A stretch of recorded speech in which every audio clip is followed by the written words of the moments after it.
This podcast of the Equine Forum is brought to you by the University of Louisville Equine Industry Program at the College of Business. It all begins in 15 seconds right after this word from our podcast sponsor. The University of Louisville Equine Industry Program at the College of Business is now offering a graduate certificate, which can be completed in 15 or 30 weeks and be done as a standalone or used as 20% of your MBA. Classes at both the undergraduate and graduate level are forming now for August.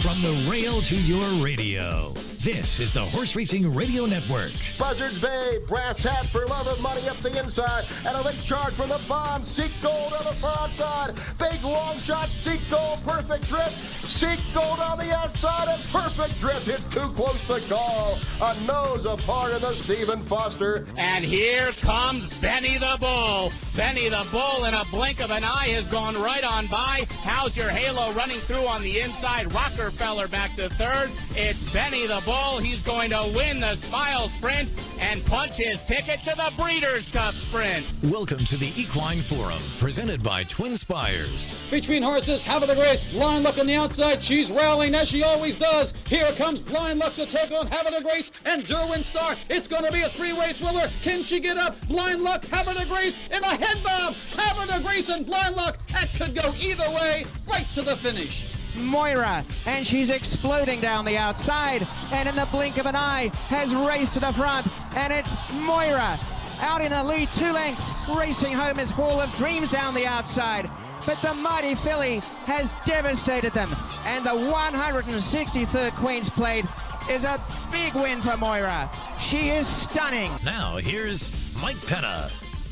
Good morning once again, everyone. It is post time for the show that launched a network, the Equine Forum, presented by TwinSpires, right here on the Horse Racing Radio Network. Mike Penna, Baron of the Backstretch, happy to have you back in the starting gate with me again here this morning, right up until 11 a.m. Eastern on Sirius 216, XM 204, affiliates in Lexington, Louisville, and across the country, and streaming worldwide and podcast on our website, horseracingradio.net, or wherever you are accessing your podcasts. Well, you want fireworks on this pre-4th of July weekend? You got them. 13 graded stakes across 5 tracks in North America are set to be contested later today. Among them is the Grade 1 Stephen Foster being run this year at Ellis Park. That marks the first time in the track's history it will host a Grade 1 event. So a little historical perspective as to what's going to take place at Ellis Park, the P-Patch, later today. And if the $1 million purse wasn't enough incentive, the winner of the Stephen Foster gets an automatic expense-paid berth into the $6 million Breeders' Cup Classic on November 4th at Santa Anita. The last horse to win both the Stephen Foster and the Breeders' Cup Classic in the same year was Gunrunner in 2017. And you might say, wait a minute, Baron, what about Fort Larned? Well, Fort Larned won both races, but his win in the Classic came in 2012. He took the Stephen Foster the following summer in 2013. His jockey for both of those wins was Brian Hernandez Jr., who today is going to be aboard Rattle and Roll, one of 2 entrants in the Stephen Foster for trainer Ken McPeak. Brian is going to join me coming up later in the first hour, right around 8:35 Eastern, to discuss Rattle and Roll and McPeak's other entrant, Smile Happy, the morning line favorite, whom Brian is also very familiar with after winning the Grade 2 Ali Sheba aboard him last time out. Brian, by the way, is also one of only 2 jockeys in today's Stephen Foster to have won the race previously. The other, Hall of Famer Kent DeSormo, who is going to ride Stiletto Boy and guide him across that 1.1 1/8 journey later today. And speaking of Hall of Fame jockeys, one of the best to ever do it, Edgar Prado, announced his retirement on June 20th. Over nearly 4 decades, Edgar tallied 7,119 victories, which places him 7th all-time among jockeys. His wins included the 2006 Kentucky Derby aboard Barbaro, the 2004 Belmont Stakes aboard Birdstone, spoiling the Triple Crown bid of Smarty Jones, The 2002 Belmont aboard 70-1 long shot Sarava, and 5 Breeders' Cup wins. Edgar's going to be with me at 9 o'clock Eastern to look back on that Hall of Fame career. By the way, he also won the Stephen Foster in 2005 aboard St. Liam, so we can talk to him about that moment as well. Trying to get Edgar Prado's entire career pared down to 15 minutes in one segment here this morning is going to be incredibly difficult, but we're going to do our best to hit the highlights with him. And I'm really excited to welcome Edgar to the show at 9 o'clock Eastern. I'm going to get you ready for all of the action coming up today at Ellis Park as I preview all 6 races on the Stephen Foster program with Churchill Downs Director of Publicity, Kevin Kerstein. That comes up in just a few minutes at 8:15 Eastern after the first commercial break. Gulfstream handicapper Brian Nadeau joins me at 9:20 to share his thoughts on today's Grade 2 Smile Sprint and tomorrow's Bob Umphrey Sprint, both being contested in South Florida. Plus, I'm going to spend some time talking about reigning Canadian Horse of the Year Moira with her trainer Kevin Attard coming up at 9:40. Moira returns to the turf as the 2-1 morning line favorite in today's Grade 2 Nassau Stakes at Woodbine. So going to cover a lot of ground. Going to talk about a lot of the storylines coming up later today, and those are just some. There are plenty of others. Big day at Belmont Park, big day at Delaware, lots of other racing action, but those are the storylines we're going to focus on for you today. And then in hour number 3, we'll kick it off with the TwinSpires Triple Play. Vance Hanson is going to give you 3 races you can keep an eye on and bet any way you like this afternoon, but just make sure you're doing it at TwinSpires.com. Kurt Becker will take you on his weekly Stroll Through Racing History, and Dale and Tim will be with me in the final segment of the show right around 10:30 for I Ask, They Answer. And a really cool edition of I Ask, They Answer. And by the way, so many of you have sent messages on social media, have reached out to me via email to let me know how much you were enjoying Kurt's segments and Dale and Tim's segments in particular. And each week I ask you, if you have a topic or a question you want to have Dale and Tim debate, you just want them to answer your question for you, all you have to do is email the show. Email me, mike@horseracingradio.net. And I'll work that question, assuming it's legit, I'll work that question into the final segment of the show. I Ask, They Answer, and we'll get Dale and Tim's opinion. Well, today there are 4 listener-submitted questions included in I Ask, They Answer. A couple of them I mixed in as right or wrong topics as we welcome our good friend Nick Zito, as we do every week on that program. But 4 listener-submitted questions. And then I'm going to ask them if 2 Phils was really becoming the next Secretariat.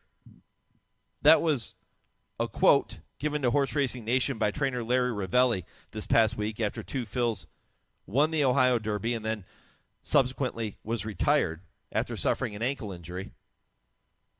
And Larry said that he was blossoming into the next Secretariat. Was he really? Is that statement truth or is it blasphemy? Now, I'm going to ask Dale and Tim that question. We're going to talk about those 4 listener-submitted questions and a couple of other topics, too, at 10:30. It's going to be a fun show. So here's what's coming up. Let me reset the lineup for you. In just a few minutes at 8:15, Kevin Kerstein to preview the 6 stakes races on the Stephen Foster program at Ellis Park. Brian Hernandez Jr. coming up at 8:40. Edgar Prado, 9 o'clock. Brian Nadeau from Gulfstream Park at 9:20. 9:40, trainer Kevin Attard talking about Moira in the Nassau Stakes at Woodbine today. 10 o'clock, the TwinSpires Triple Play. Kurt Becker Stroll Through Racing History at 10:20, and at 10:30, I Ask, They Answer with Dale and Tim. Here's the poll question for this morning. Who is your pick to win today's Stephen Foster at Ellis Park? I'll give you the favorite, the morning line favorite, Smile Happy.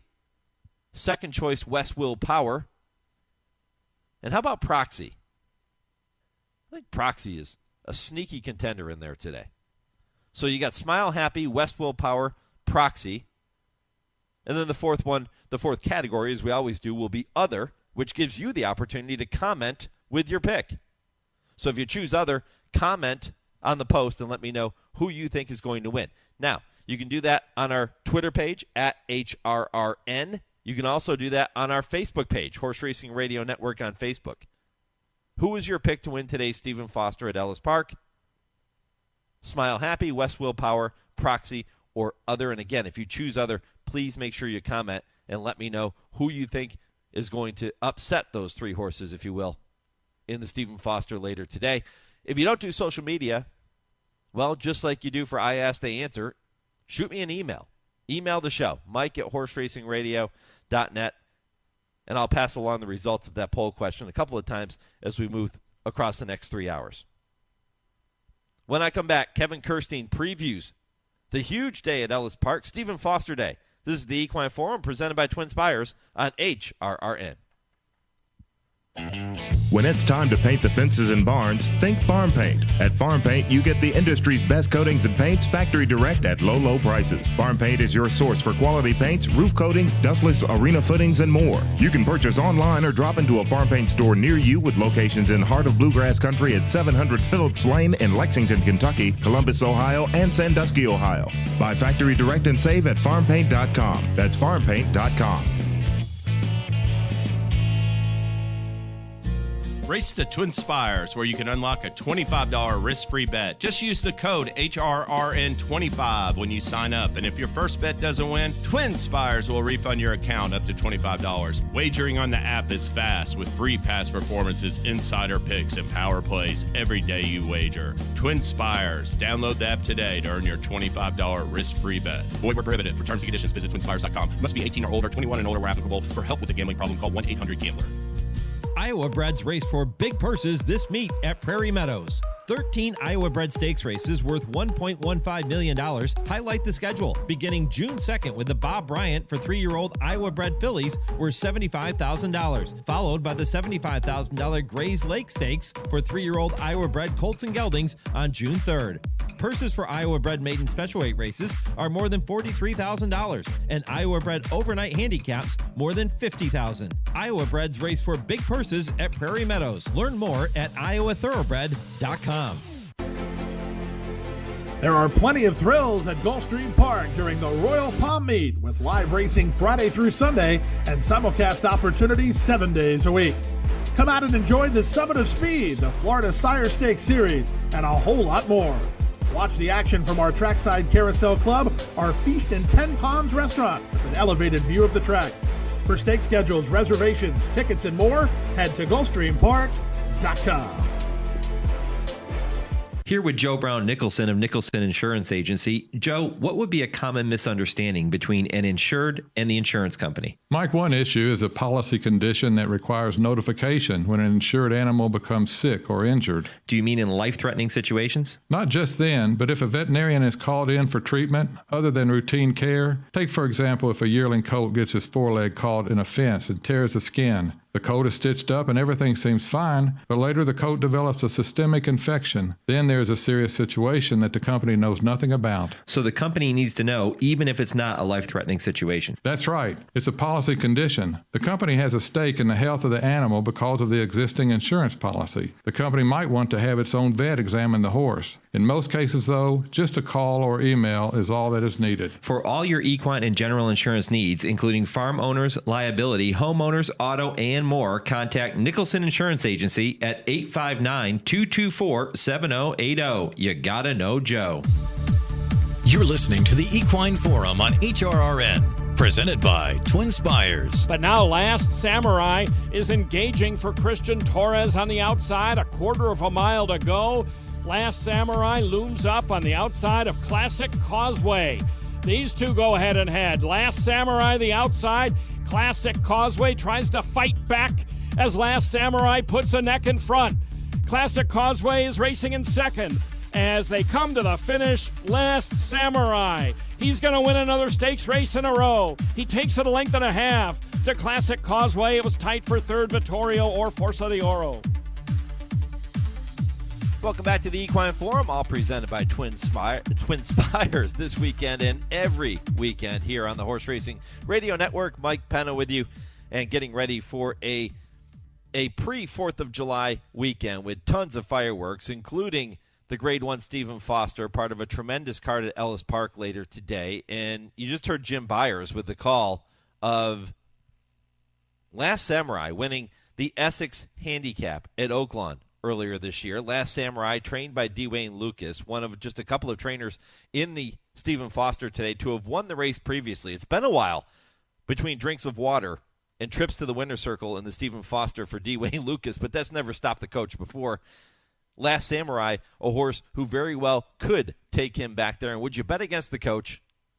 We've learned, if history has taught us anything, you don't bet against Dwayne Lucas. Maybe Last Samurai at a morning line of 6-1 is the value play in today's Stephen Foster. We'll find out what Kevin Kerstein thinks. He is the publicity director at Churchill Downs. Of course, the race is not being held at Churchill, but being held at Ellis this year, still under that Churchill banner, if you will. Kevin, good morning, my friend. Happy to have you aboard. Hey, good morning, Mike. Thanks for having me. I threw a poll question out there this morning and asked our listeners, and votes are just starting to come in because we just opened the show, obviously, at 8 o'clock. But which horse is most likely to win? I think these votes are going to be all over the place because I think the Stephen Foster is a pretty wide-open race this year. How about you? It's really a fun betting race, and I just voted on your poll, and I think my horse is in the lead right now, but it's very early. But you're right. It's a very accomplished field of 8 in the Stephen Foster, and I think there's 7 horses that could win this race. I'd be surprised if Happy American won on the outside, but 7 of the 8 I think have a legitimate shot to win, and that's what makes this such a good gambling race. You look at the inside horse Proxy, who could be overlooked. He's a Grade 1 winner. He's the class of this race, and then you have the Kenny McPeak duo of Smile Happy and Rattle and Roll, who are very accomplished in their own rights, who have been targeting this race all along this spring.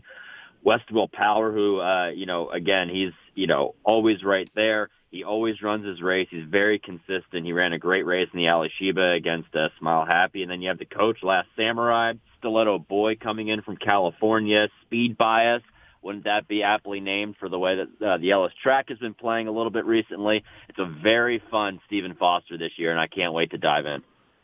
You sent an email out, a press release out earlier this week with some stats pertaining to the Stephen Foster. And correct me if I'm wrong, but Dwayne Lucas, one of just a couple of trainers in the race to have won it, his only win in the Stephen Foster, I was trying to go back and look, 1987 with Red Attack. Is that the only time that the coach has won it? It's pretty crazy. Like, you would think that, Wayne Lucas would have more Fosters on his resume. He just doesn't. And, between he and Ron Moquette, who are very close friends, and they're the only 2 trainers in this year's field that have won the Stephen Foster. And, of course, Ron Moquette won it with Seek Gold, who paid $185. Ron told me yesterday that he bought his son a car after he won the Stephen Foster because he got some of those $185. And then Wayne Lucas, too, he's always one that is, not shy of running horses and in big spots. And, Last Samurai obviously, has a deserved chance to win in this race. And so I think that's one of the unique things is, Wayne, it's been a long time from a sip of drinks from him to win the Stephen Foster. But, this race has such a storied history and, obviously more history this year with being run at Ellis Park for the first time, the first $1 million race, the first Grade 1 race run in Ellis Park history. And a trainer like Forrest Kalin, the late Forrest Kalin, who is, such a household name at Ellis Park, won the first 2 runnings of the Stephen Foster. And that's what's such a cool, to be part of history this year, to have this race run at Ellis Park, to be able to, continue on the tradition of the Stephen Foster, albeit, a 1-year stand here at Ellis Park, but still a lot of history to be made, and it'll be made this afternoon down at Ellis Park. Are you let me say that question again. Are you handicapping the race any differently than you would if the race is going to be held at Churchill Downs? Not really. The one thing that, just as a horse player, paying attention to the way that the Ellis Park main track has been playing, it tends to favor the horses that are up close to the lead. So, when you look at some of the horses in this field and some of what the jockeys have been doing, they've been asking horses maybe a lot sooner out of the gate in these route races that they normally would. And so with the Stephen Foster, breaking and going 1.1 miles, the main track at Ellis is 1.1 miles. So it's a shorter run from the quarter pole, to the wire. It's shorter, to the stretch. I mean, from the top of the stretch to the wire. And so, horses tend to, get asked for their best run around the turn, and they just have, a shorter amount of time to be able to get to the wire. And so I don't think it's a big deal that the jockeys have been asking their horses to run harder out of the gate because it's that shorter run into the stretch, if that makes sense at all. But it's ones where you have to look at a horse like Proxy, for instance, who's breaking from the rail, who likes to come from off the pace. He's up against it just the way that the track has been playing. But a horse like Stiletto Boy and even West Will Power, I think, are going to have better trips at Ellis than maybe they would if, the Churchill track would be playing towards, mid-pack or closers. It's really been favoring the speed at Ellis, so it makes me move those horses even more than maybe I would have if the race would be held at Churchill Downs. Interesting. Kevin, give me your top 3 in today's Stephen Foster. I think West Will Power sets a great trip. Brad Cox has said he likes to be able to look a horse in the eye, and I think he's going to be able to do that to, set a perfect trip. Flavien Prat is aboard him once again. Flavien got his feet wet last week at the Pea Patch down at Ellis. He, hasn't ridden at Ellis, and now he sort of knows what to expect when he comes back into town. I think he's doing better than he was in the Ali Sheba and can turn the tables on Smile Happy. I also think Stiletto Boy can run a big race, too. He's going to show that speed with Hall of Famer Kent DeSormo aboard. And a horse just to his outside, too. I think Speed Bias is on the up and up. He ran a great race in the Pimlico Special. I think the track favors him, and if you're looking for a long shot to hang on to things, I think he is the one. So West Will Power for me on top. I'm also using Stiletto Boy and Speed Bias underneath. Post time for the Grade 1 Stephen Foster Win-In You're In for the Breeders' Cup Classic is 5:26 Eastern, 4:26 local time, Central Time at Ellis, and 2:26 for those of you tuning in out on the West Coast. It is race 10 of 11 on that huge program later this afternoon. First post, by the way, is going to be 12:45 Eastern Time for the 11-race card. There are 6 stakes races, Kevin, on that program today. The first of which is race number 3, the American Derby. Carries a purse of $225,000. It's 1 1/16 on the grass there at Ellis. First of all, when we talk about grass races, the first thing people will say is, all right, well, what's the weather going to be? Is everybody going to run? Are we staying on the turf? So give me an update on what the forecast is at Ellis Park this afternoon. Yeah, we got a lot of rain down at Ellis Park on the Thursday card. And so those races got taken off. Yesterday's races got taken off the grass, and the officials at Ellis Park are going to be walking the turf course shortly after training completes this morning and going to, get a grasp of what the turf is like. I can tell you yesterday it was pretty wet out there. It was, even though the main track was labeled as good for most of the day, the turf was definitely wet. And so, handicapping it this morning, I'm definitely going to look for, horses that may be able to handle a yielding type of surface, because the main track seemed to definitely drain a lot better than the turf did yesterday. So, stay tuned for the updates on the turf races. I'll have those on my my Twitter account at Horse Racing KK probably in the next, I'd say 90 minutes. So, stay tuned for those as the officials will walk the grass course and determine what's best labeled the turf course this morning. If the American Derby does stay on the turf, and the turf does have some give to it like we expect, who's your top pick in that one? I think Wadsworth can run on anything. He's a horse that I know the Brad Cox camp has thought very highly of. This is the day that I think Brad Cox is going to have a big day at Ellis Park. He has very, very live horses that he's running all day today, and Wadsworth is one of them. I think he's the type of horse that is going to improve with age. He's a gelded son of Quality Road that only ran on the turf for the first time last time out when he ran second in the Caesar Stakes, and he ran a big race that day, rallying from off the pace. I do think that he may be a little bit closer to the pace in the American Derby, just by the way that the pace shape of this race could could set up. But I do think that, that experience on the turf for the first time, last time out, is going to help him. And I do think that he's only going to be a horse that will improve as he gets a little bit older and more mature. So I'm using him as my top selection in the American Derby. I think he runs a big race. He's 9-5 on the line, so not too creative in here. I do think Gigante, who beat him in the Caesar Stakes last time out, I think is one that you definitely want to use on your ticket. Steve Asmussen has just been dominating the card down at Ellis Park. He wins with everything. His barn is, proving why he is the North America's all-time leading trainer. In my mind, one of the greatest trainers of all time, if not the greatest trainer. And so this horse is 4-1 on the morning line. I think maybe offering some value in just a compact field of 6. So maybe an exacta playing Wadsworth over Gigante, getting the Caesar Stakes, maybe flip-flop this time in the American Derby. A field of 7 is going to go postward in the next stakes race of the afternoon. That comes in race number 6, the Kelly's Landing, another $225,000 purse. This one, 6.5 furlongs on the main track. The 2-1 morning line favorite comes from the Greg Foley barn. That is Bango under jockey Tyler Gaffalione. What do you think? Is it Bango on top, or does somebody beat him in this spot this afternoon? I think a huge difference for this horse is getting Tyler Gaffalione back on board. Not to take anything away from Hall of Famer Johnny V, who was on him last time out at Churchill Downs when he ran against Ganite, who's headed up for, grade stakes competition at Saratoga. I wouldn't be surprised if Bango joins him later this summer up there. Johnny V just moved a little bit too early on him last time out at Churchill Downs in the Aristides Stakes, and he just missed behind Ganite. And so I think Tyler, who knows this horse very well, has ridden this horse to victory in the St. Matthews Stakes this season, also last year in the Bet on Sunshine. I think just knows the way to ride Bango to get the best out of him. And I think he's definitely the horse to beat. There is one early scratch, Fortin Hill, scratch out of this race. I believe he's re-entered at Indiana on Wednesday. So a field of 6 in here. I wouldn't be surprised if Miles Ahead runs a big race. Martin Garcia getting back in the irons.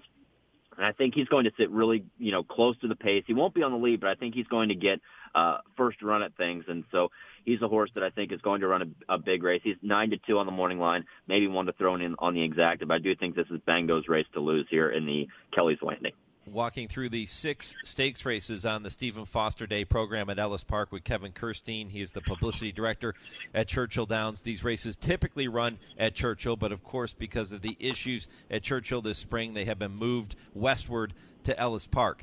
The Grade 2 Fleur-de-Lis will have the ladies in the spotlight. Purse of $400,000, mile and an eighth on the main track, and I believe it's 8 set to go postward in this one. Yeah, unfortunately, there's quite a bit of scratches in here, Mike. Yeah. There's the 3 Royal Take Charge, the 4 Soul of an Angel, the 7 Hardy Constitution, and the 8 Music Street have all been scratched out of this. So just a field of 4 that's going to go postward in the Fleur-de-Lis, but it's a very competitive field of 4. Amo Ray was the 8-5 morning line favorite. It's going to be odds on, facing fellow Grade 1 winner Pauline's Pearl, drawn just to her inside. Amo Ray, the one, I do think she's the most talented filly in this race. The question mark is, getting this mile and an eighth distance here in the Fleur-de-Lis. Went a mile and a 16th last time out in the La Troyenne. Ran okay that day, ran 4th behind Played Hard, Secret Oath, and Search Results. She's a Grade 1 winner going a mile, and Brad Cox doesn't think that she's going to have any issues getting that extra distance going the mile and an eighth.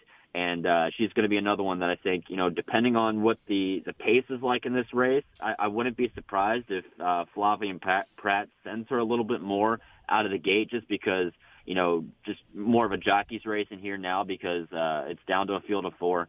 And I do think that won't hurt her one bit. So she's definitely the horse to beat. Pauline's Pearl, it's tough to back her just because she's been off form. She's been, such a talented filly last year and just sort of tailed off form. I'd love to see her regain that form, because I do think that she's a very exciting mare when she's in form, but she's just tough to back being off form. Bellamore and Moonswag complete the field in the Fleur-de-Lis. Amo Ray, it's her race to lose, I think, and just the question mark of if she can handle this extra distance.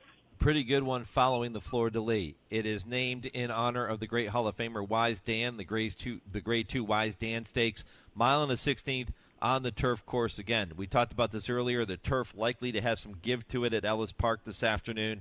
Who wins the Wise Dan? Set Piece is 4-5 on the morning line, and he's just been such an ultra cool horse since Brad Cox got him into his barn. From overseas, Juddmonte owns him. He's one that sort of can close into a softer pace, and that's what we saw last time out in the Arlington Stakes, where he's going to have the rematch against Get Smokin' and Harlan Estate.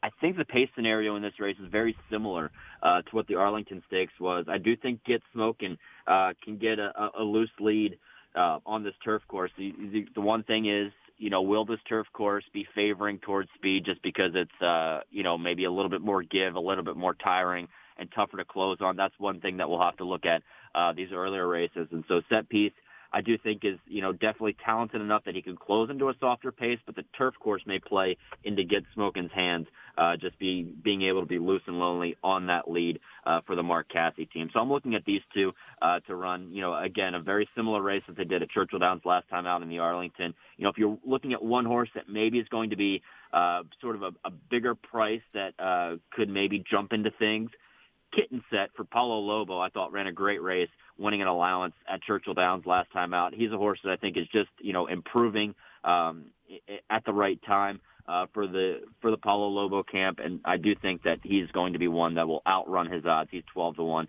on the morning line, but I do think it's between Set Piece and Get Smokin' and maybe Kitten Set to throw into your exotics underneath. Those worked out pretty good, Kevin. We have about a minute left before I have to get to the next commercial break. And one more race to talk about. The Tepin, which follows the Stephen Foster, is the final race, race 11.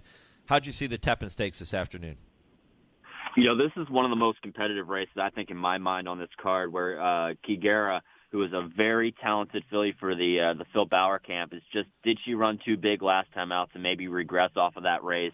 But I do think that she has some very impressive races left in her campaign this year that she'll go against Greatest Stakes Company. Safine is always a horse that I've liked for the Eddie Keneally camp. But I do think that she is coming into this race in great shape and ran a very impressive race last time out at Horseshoe Indianapolis. That I think if she can repeat that effort, she's definitely one that will offer some value, 5-1 on the morning line. A very competitive running. The Tepin goes as a finale. All right, Kevin Kerstein here on the Horse Racing Radio Network. Kevin, when I sent out the promotional email yesterday at HRRN on Twitter, Brian Nadeau is going to join me coming up in the second hour to talk about the races at Gulfstream, and he said anytime I can be in the Super with Kevin Kerstein is all right by me. So you guys are making up two fourths of the superfecta on the show today, and what a combination, my friend. I think the combination in the middle that you're going to have next in the second and third segment are a lot more impressive than Brian and I. But, I appreciate Brian's sentiments, but I can't wait to listen to your next two guests on this show, too. All right, buddy. Kevin, I appreciate it, man. All the best today. Enjoy the Stephen Foster and that great card at Ellis Park. Thanks, Mike, for having me. All right, Kevin Kerstein here on HRRN. Of course, he's referring to our next two guests. Brian Hernandez Jr. going to join me after this next break, and then Hall of Famer Edgar Prado looking back on that brilliant career coming up at 9 o'clock Eastern. Don't forget Kevin Attard still to come as well at 9:40. And Kevin will talk about Horse of the Year, Canadian Horse of the Year, Moira, in that segment as well. So a lot of things to get to. But first, it is time for this week's edition of your Legends of the Turf. Saturday, March 12, 1966, marked the end of an era in thoroughbred racing.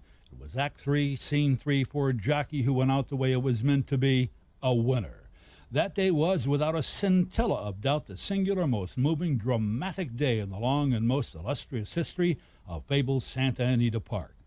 Indeed, there was more feeling and emotion than you could cut with a proverbial fork. Yes, more than on March 4th, 1940, when Pappy, the great old C.S. Howard campaigner's Seabiscuit, managed to score a victory in the Santa Anita handicap on what amounted to 3 legs and a veritable mountain of courage after coming out of retirement. And yes, more feeling than when citation, thwarted first by injuries and then by his brilliant adversary Noor, in his indomitable quest to become racing's very first $1 million earner, finally made it on a golden California afternoon in July of 1951 at Hollywood Park. Because you see, on this particular day, the final paragraph was written to an unbelievable storybook ending of the single most extraordinary saga of a jockey in all of racing's legend, lore, and mystique-filled history. On this day, that paragraph was written in capital letters and finished with an exclamation point. The gentleman who's the subject of this story was born in England, came to the racetrack out of a Canadian coal mine, Compositely, his career included 32,500 mounts, 6,032 winners, and a legacy among racing aficionados that lives to this day. In his final race, he was aboard George Royal, a Canadian bred at that, in a final twist of irony, and he won the San Juan Capistrano Handicap with a ride that was a trademark of his uncanny talent and had stamped him as a riding great for most of the 4 decades as a saddlesmith. His final day in the iron, so to speak, was announced with dramatic suddenness. It was totally unexpected and was, in no small measure, responsible for Santa Anita's largest crowd of the season, 60,000 plus. George Royal, our subject's mount, had won the Capistrano the year before, but had gone unplaced in 4 starts during the 1966 campaign and was listed at nearly 7-1 with betting public at post time. This in spite of the sentimental attachment to the subject of this dissertation who was in the saddle. Most of those in the vast assemblage on hand felt this rider had chucked up his final victory when he booted home a horse named Chiclero in the 4th race on that day's card. And that victory had been scored in rather typical fashion for this little reinsman on the bill daily and then nursing his mount home to the wire. The camera and newsmen duly recorded that bit of history, which, as it turned out, was not nearly of historic import it appeared to have been at the time. In the Capistrano, something warm and gentle and dramatic of the ilk of the Frank Capra classics of the cinema was about to unfold. As our man got a leg up in the paddock, the enormous throng cheered long and loud, and many openly wept for the little man who had provided countless thrills for the racing public all over the country. The little man bit his lip to keep from showing the tears welling in his eyes. The display of heartfelt adulation literally unbounded and heretofore unseen and unheard at a racetrack. While the race itself, Bobby Umphrey took Plaque to the front to set the early fractions and was still in the lead and drawing away from his nearest rival, Polar Sea. But now Hillrise, who was the post-time favorite, and George Royal both commenced to move together from off the pace. Hillrise could not stay with George Royal's strong move, and as George Royal moved boldly toward the front runners in the brightly glistening late-afternoon California sun, track announcer Joe Hernandez got the crowd cheering and screaming like a clap of thunder with the dramatic unfolding of the race to the wire. George Royal was 4th, 3rd, 2nd, with only Plaque to catch in the drive to the wire. With less than a furlong to run, George Royal came abreast of Plaque, and those two raced right together, matching strides in a heart-pounding display of thoroughbred racing. In the very final jump, our subject was able to get his horse up to stick his nose in front of the wire in a finish that left a huge throng absolutely agog. Our man came back to the winner's circle for the last time, dismounted, got on the scale, and began that long last walk back to the jockey's quarters, midst both tears and cheers of adulation for a true champion. He'd gone out the way the script should have been written, a winner. That man and the story of that race were the stuff of which Shakespeare's dreams are made. He was Johnny Longden. Race the TwinSpires, where you can unlock a $25 risk-free bet. Just use the code HRRN25 when you sign up. And if your first bet doesn't win, TwinSpires will refund your account up to $25. Wagering on the app is fast with free past performances, insider picks, and power plays every day you wager. TwinSpires. Download the app today to earn your $25 risk-free bet. Void where prohibited. For terms and conditions, visit TwinSpires.com. Must be 18 or older, 21 and older where applicable. For help with a gambling problem, call 1-800-GAMBLER. Are you ready for some summer fun? Then head to Laurel Park for the Hotter Than July Summer Sizzlers. With 11 stakes totaling $1,075,000 over 3 weekends, you won't want to miss out. Whether you're a horse racing fan or just looking for a fun day out, the July Summer Sizzlers are sure to entertain. You won't be disappointed.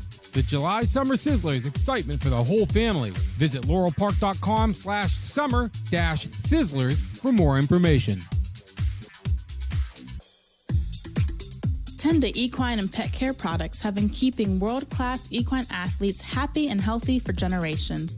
Keep your equine athlete looking and performing well with Tenda Next Generation Wound and Skin Care Treatment, along with nutritional supplements, leg and muscle care products, salves, hoof care, poultice, topical aids, and grooming products. Visit tendahorse.com today.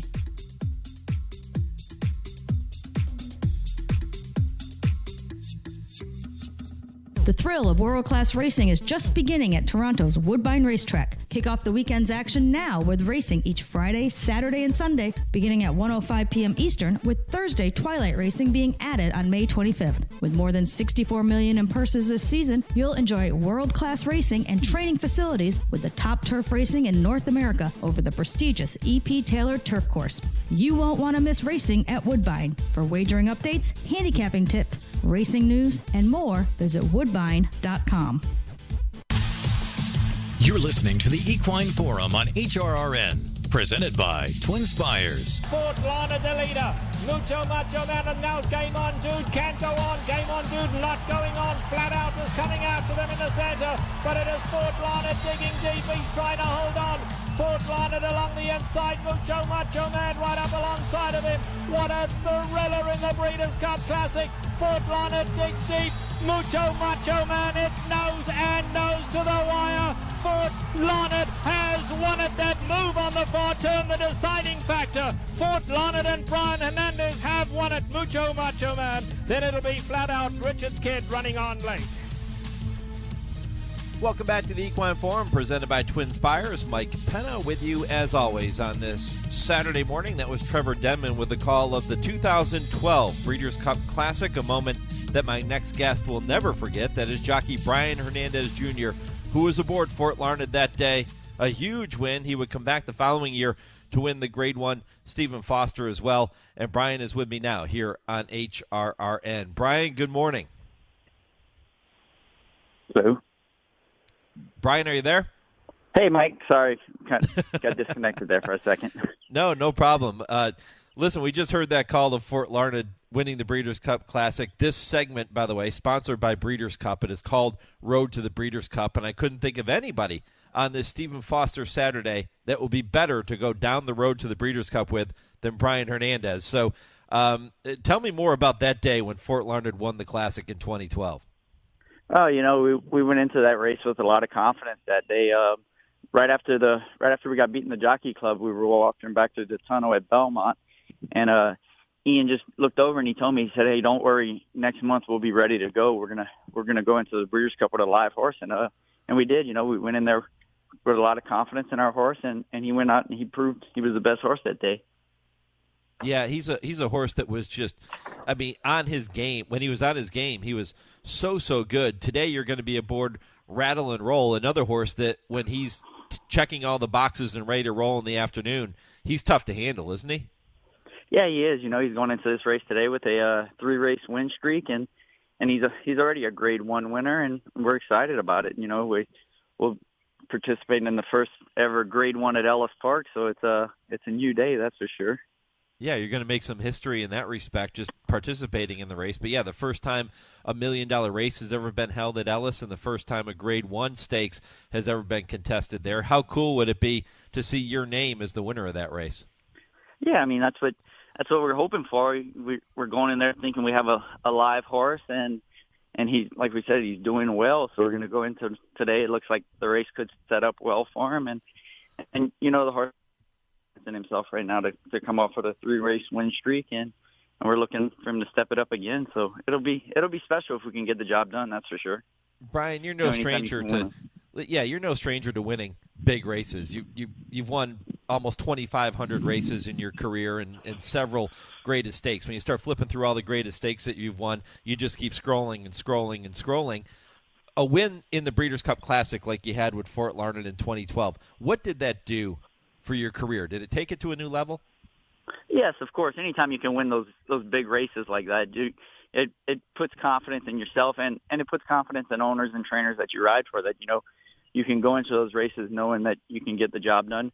But the biggest thing is you just have to have the right horses, and that I've been fortunate enough in my career to ride for the right people that have put the right horses in spots that we've been able to succeed for. Rattle and Roll was a really good 2-year-old. You rode him to win at Keeneland, and he picked up his Grade 1 win that year, and now he comes back as a 4-year-old, and he's on a 3-race win streak coming into today's Stephen Foster. Is he a different horse to ride in any way today than he was as a youngster? He's gotten bigger and stronger, and he's just matured a lot. Early on, even as a 2-year-old, when he won the Breeders' Futurity there at Keeneland, he was always just a real smart horse, and he knew he knew what spots to put himself into and how to get out of them. And now it's kind of gotten back to the same thing where if you just kind of stay out of his way and let him run his race, he's kind of a quirky horse to ride, but we've kind of learned him over the last couple of years that if we kind of just let him get in his rhythm, that he kind of keeps coming at it. So we just got to stay out of his way and give him the best clean trip we can. And I think that's the best thing about him is that I've been fortunate enough to ride him for so long now that I've kind of learned his best trips. What's quirky about him? He's just one of those type of horses that he'll break well, and then he kind of wants to drop out the back, but then he's one of those rare horses that can make a really, really long run. And when he decides to make his run, you can't discourage him at any point. You just got to let him kind of go on and go along for the ride. His last 3 victories, all in Grade 3 events, have come at 3 different racetracks. He won the Ben Ally at Keeneland in April. He won the Pimlico Special at Pimlico, and then last time out the Blame Stakes at Churchill Downs. Will you ride him any differently, or do things change in any way now that the race is being held at Ellis Park?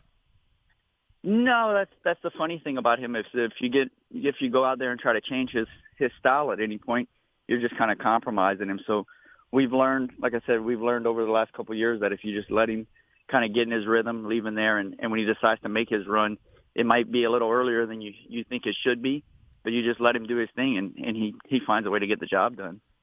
Kevin Kerstein joined me in the previous segment, and he was talking about the configuration going 1 1/8 at Ellis Park and how it differs from what we would have seen at Churchill Downs. When he won the Blame last time out, that was 1 1/8 beneath those TwinSpires. Now you go 1 1/8 at a racetrack that they call the P-Patch. How much different is 1 1/8 at Ellis Park as opposed to 1 1/8 at Churchill Downs? What's different?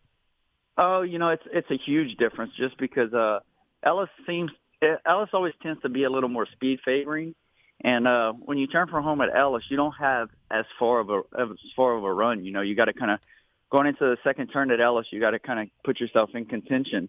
Whereas at Churchill, you can kind of wait a little longer. So, because like I said, when you turn for home at Ellis, you don't see a lot of horses make up a big amount of ground. They just you'll see a horse make up 2 or 3 lengths, but you won't see one come from 8 or 9 back most of the time. Ken McPeak has 2 horses in there, not just Rattle and Roll, but the horse just to your outside is also trained by Ken McPeak, and that's the morning line favorite, Smile Happy. That's another horse you're very familiar with. Last time out, you were aboard him to win the Grade 2 Ali Sheba at Churchill. Did you have a choice as to which one you wanted to ride, Brian? No, not really. Kenny made that choice. The original plan was to not run them together, and then they were both doing so well that he decided to keep them both home, and he kind of entered Rattle and Roll later than we expected, and he decided, that we've ridden Rattle and Roll so many times and kind of know him that he was going to just go ahead and put Corey on Smile Happy and keep me on Rattle and Roll. If I'm not mistaken, you're a perfect 2 for 2 on Smile Happy. Is there any advantage for a jockey, especially in a big race like this, to know the morning line favorite so well when you're going up against him? Yeah, and that's kind of the nice thing about these bigger races. These better horses that run in these grade runs, they always kind of run true to form. So if you watch a lot of replays and watch a lot of the races, you kind of know where guys will be in spots during the race. And it's kind of, these bigger races are always a little easier to ride than your everyday races, just because you kind of have an idea of what's going to happen out there before you go out there. Assuming everything goes well at the break, where do you expect you to be with Rattle and Roll, and where would you expect Smile Happy to be, knowing him the way you do? That's kind of the thing, with Rattle and Roll, he always breaks, and then he kind of settles himself in around the first turn, and I think we'll probably end up being a little further back than Smile Happy in the race, but it looks like there's a little more speed today than in the Ali Sheba the other day. The race will set up a little different than I think it did in the Ali Sheba. And with my horse, I just kind of, like I've said, you got to just stay out of his way and let him find his rhythm. And when he decides to make his run, you just kind of get out of his way and give him a good, clean trip. Outside of Smile Happy, size up the rest of the competition. Westwood, Power, Proxy, Last Samurai, obviously all very accomplished runners and very dangerous in this spot. Walk me through the race and size up the competition.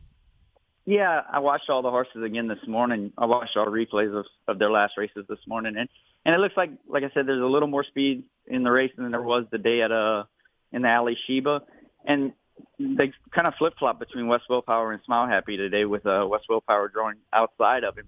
So he'll probably be a little in the stalking position. But then you got Stiletto Boy in there as well, and he looks like he's going to have a little speed. So we just got to kind of hope they all hook up going around that first turn, and we can just let Rattle and Roll do his thing and come with his run around the second turn.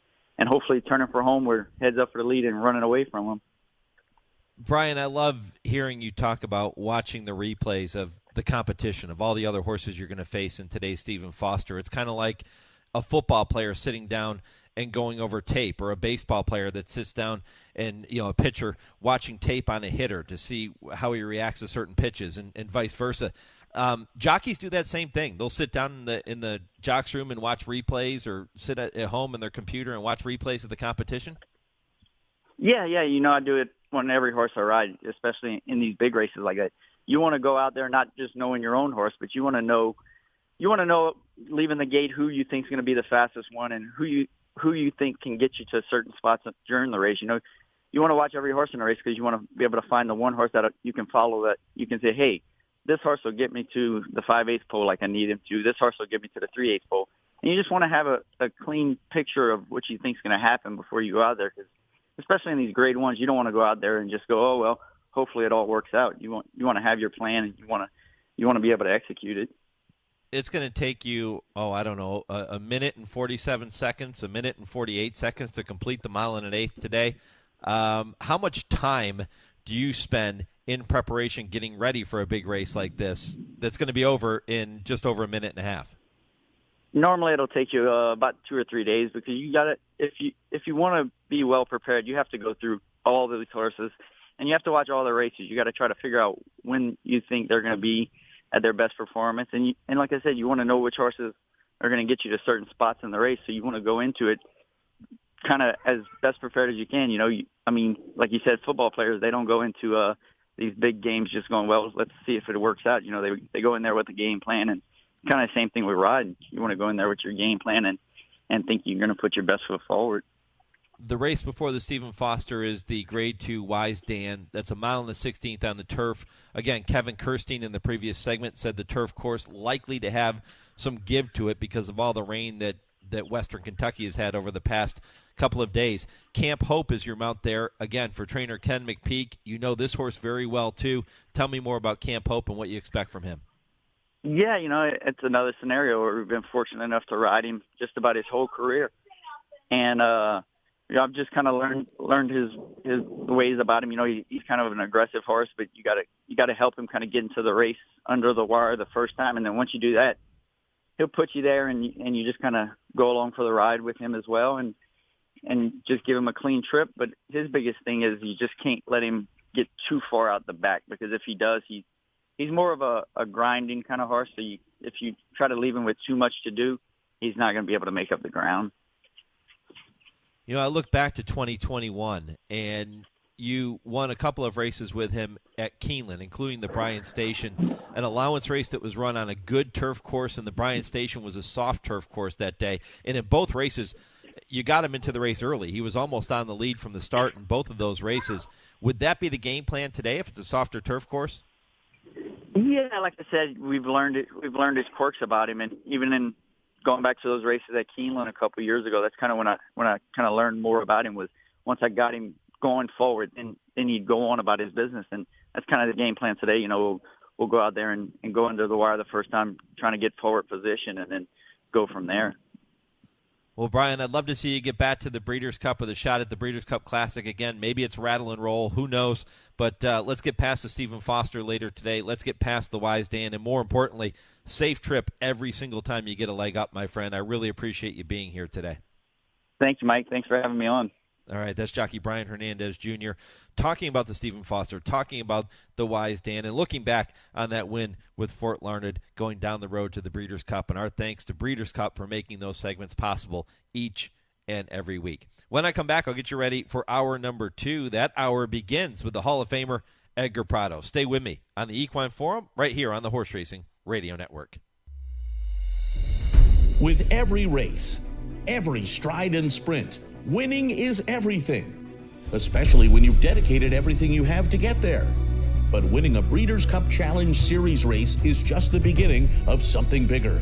An invitation to one of the most anticipated events in horse racing, the Breeders' Cup World Championships.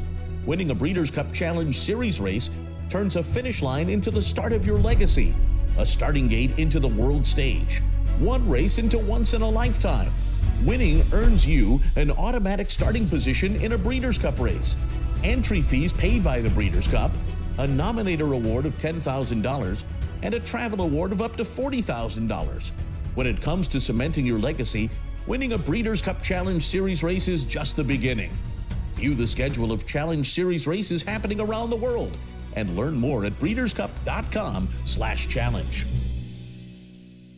Attention horsemen, the 2023 Claiming Crown is coming to the fairgrounds in New Orleans on Saturday, December 2nd. The 25th Claiming Crown features 8 races totaling $1 million in base purses, headlined by the $200,000 Claiming Crown Jewel at 1 1/8 miles. The deadline to make horses eligible for the Claiming Crown is November 18th, with entries to be taken November 25th. Eligibility request forms and more information is available at claimingcrown.com.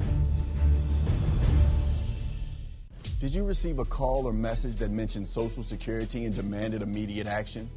Did the caller know your Social Security number or other personal information and tell you that your Social Security number had been used in connection with the crime? Did you feel worried that your Social Security number might be suspended, your bank account might be frozen or seized, or you could be arrested? That is not the Social Security Administration. Social Security will not threaten you, demand your personal information, or instant payment. Email or text you pictures or documents, or use a real government official's name to gain your trust. Social Security does not accept payments by gift card, prepaid debit card, internet currency, or by mailing cash. Criminals use these forms of payment because they are hard to trace. Do not be fooled. Hang up. Ignore them. Report this criminal activity to the Social Security Administration Office of the Inspector General at oig.ssa.gov. Produced at U.S. taxpayer expense.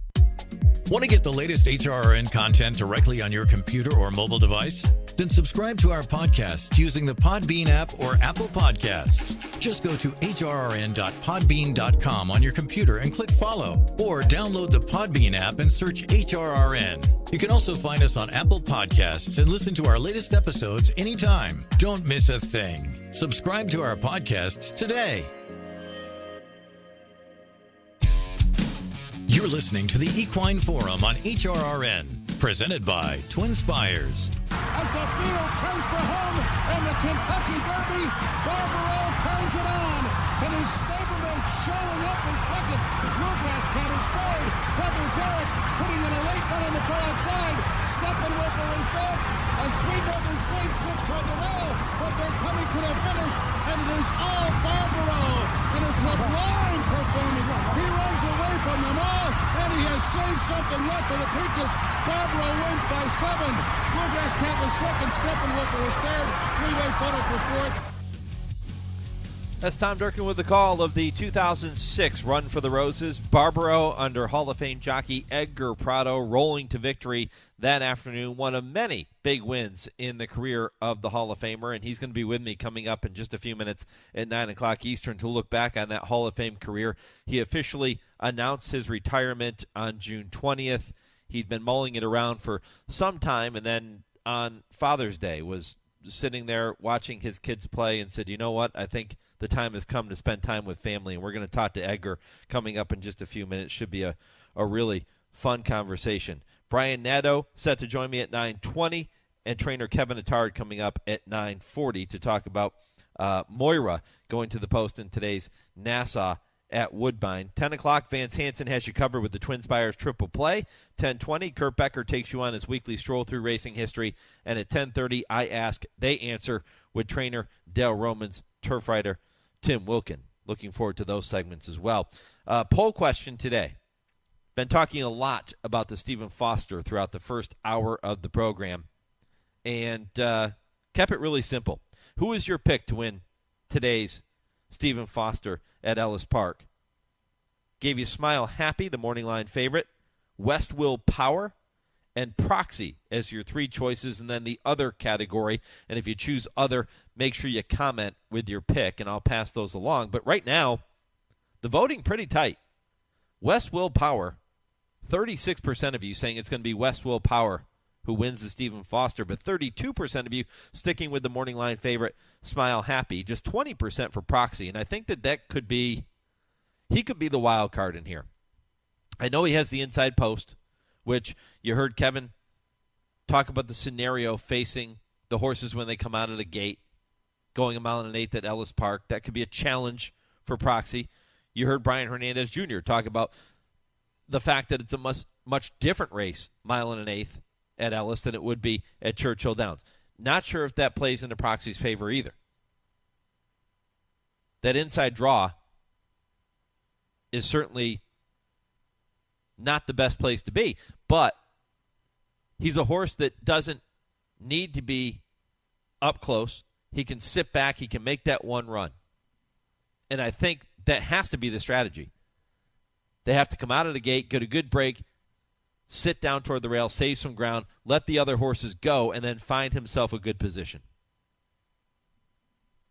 And I think he's dangerous in there, but so far only 20% of HRRN Nation agreeing with me as Proxy being the likely winner of today's Stephen Foster. Keep those votes coming at HRRN on Twitter, Horse Racing Radio Network on Facebook. And if you don't do social media, email the show, mike@horseracingradio.net.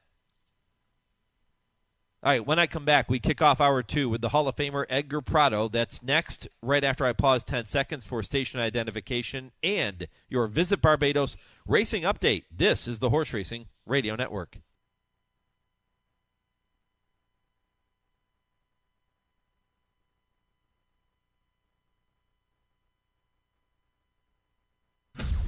For the first time in the history of Ellis Park, a Grade 1 race will be contested at the track affectionately referred to as the P-Patch. 8 of North America's top older horses will square off in the $1 million Stephen Foster, the winner earning an automatic berth into the Breeders' Cup Classic in November. Trainer Ken McPeak will have 2 chances to record his first Stephen Foster win with the formidable duo of Rattle and Roll and morning line favorite Smile Happy. Belmont Park begins their 4th of July party with today's Grade 2 John A. Nehrude and Grade 3 Dwyer, while a pair of Grade 3s, the Delaware Oaks and Robert G. Dick Memorial, top today's card at Delaware Park. Sprinters take center stage in the Grade 3 Smile Sprint at Gulfstream, and Canadian Horse of the Year Moira looks to get back to her winning ways as the morning line favorite in the Grade 2 Nassau at Woodbine. And that's your Visit Barbados Racing Update, brought to you by Barbados Tourism. Learn more at visitbarbados.org. If you've been waiting to discover that sweet spot where peace of mind meets the time of your life, then it sounds like you've been waiting on Barbados. You've been waiting to experience a meal that makes you book a flight to have it again. You've been waiting for adventure in the sun, from the majesty of horse racing and polo to the thrill of surfing our playful waves. From the moment you set foot on the island, you'll realize Barbados is exactly what you've been waiting for. Visit jetblue.com/Barbados for special vacation packages. This is the Equine Forum, presented by TwinSpires. Welcome back, hour 2 of 3 on this week's edition of the Equine Forum. Jam-packed, loaded edition, 5-star if you ask me. Kevin Kerstein was with me in the first hour of the program, walking through all 6 of the stakes races taking place at Ellis Park on this Stephen Foster day. Brian Hernandez Jr., who will be aboard Rattle and Roll in the Stephen Foster, was with me to go down the road to the Breeders' Cup in hour 1 as well. If you missed any portion of the first hour of the show, all you have to do is head back to our website, horseracingradio.net. You can listen to the podcast at your leisure. You can listen to all of our shows via podcast after the live airing on SiriusXM. You can do that every week simply by going to our website, horseracingradio.net, or logging into your favorite podcast platform, whether it's Apple Podcasts or Podbean or Spotify or Google. It doesn't matter. All of our shows available for you there as well to listen to at your leisure whenever you get some time, so make sure you're doing that.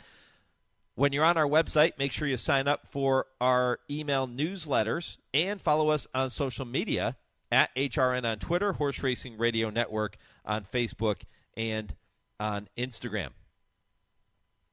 Well, hour 2 is loaded.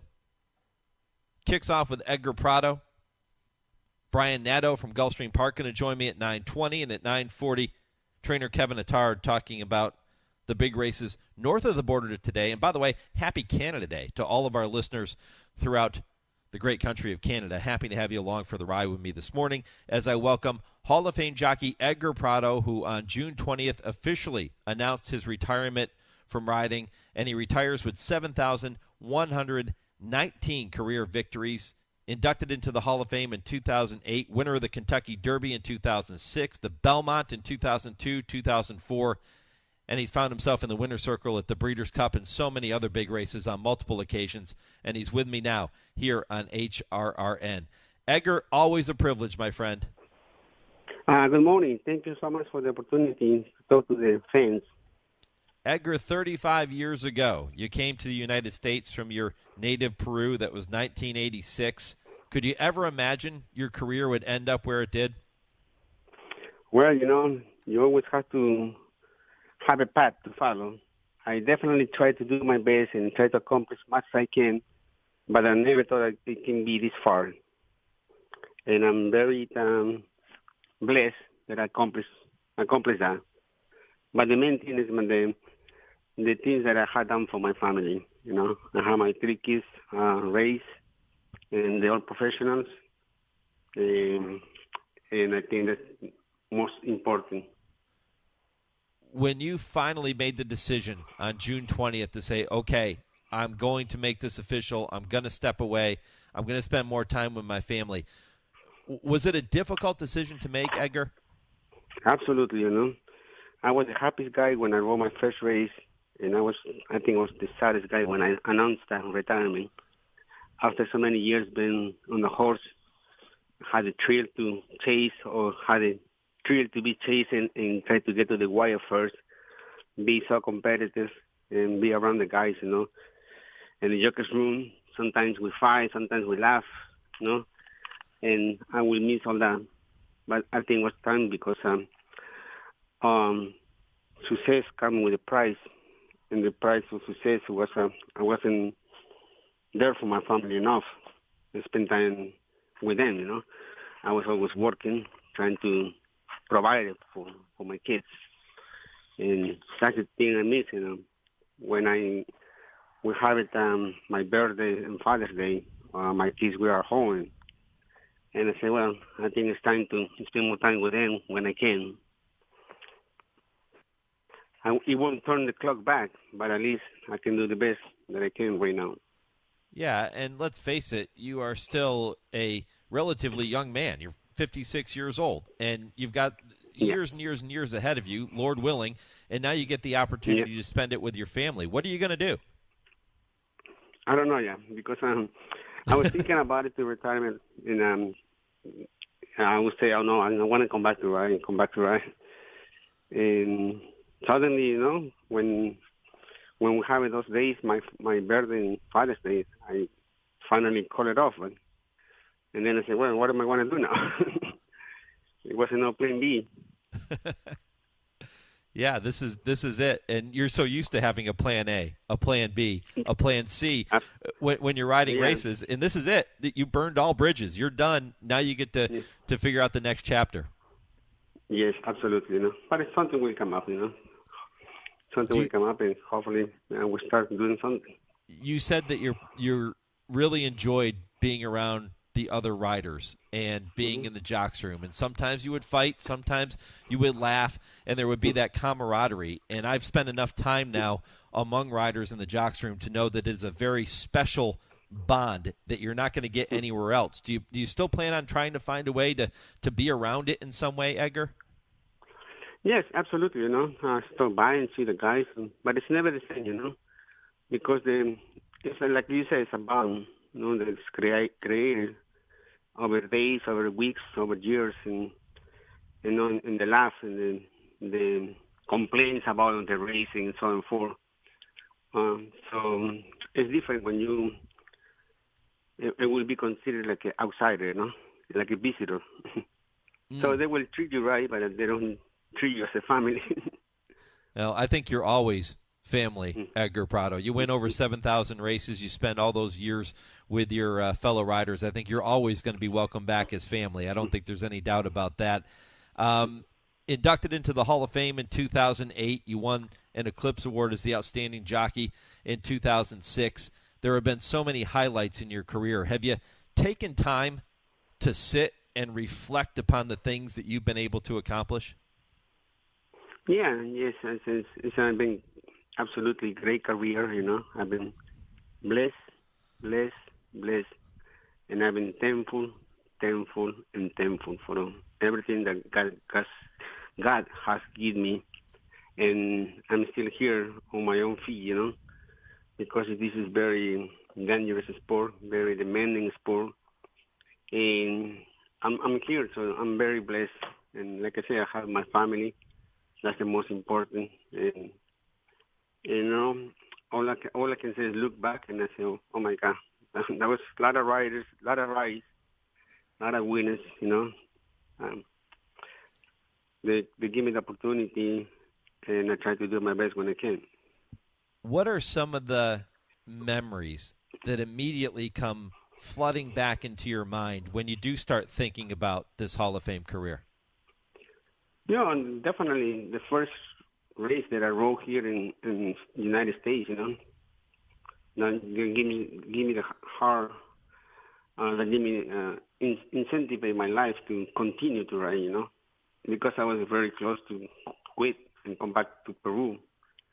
But after I win my first race, I said, well, if I can win one, I can win two, and so on forth. Then I want to lead Maryland with 3 years in a row for the most win. But the most important or the most thriller race of my career was winning the Kentucky Derby with Barbaro. Such a special horse with a lot of talent, but going too soon. Yeah, certainly gone way too soon. That day was, I know you and I talked right around that time too, I remember that. And that day meant so much to you and to your family. It means a lot to every jockey, but why was that Kentucky Derby win so special for you and for your family, Edgar? Well, it definitely was bittersweet, because I was able to ride such a nice horse winning the Kentucky Derby. But it was bitter because my mother, she came the year before the couple years before that to see me ride the Kentucky Derby.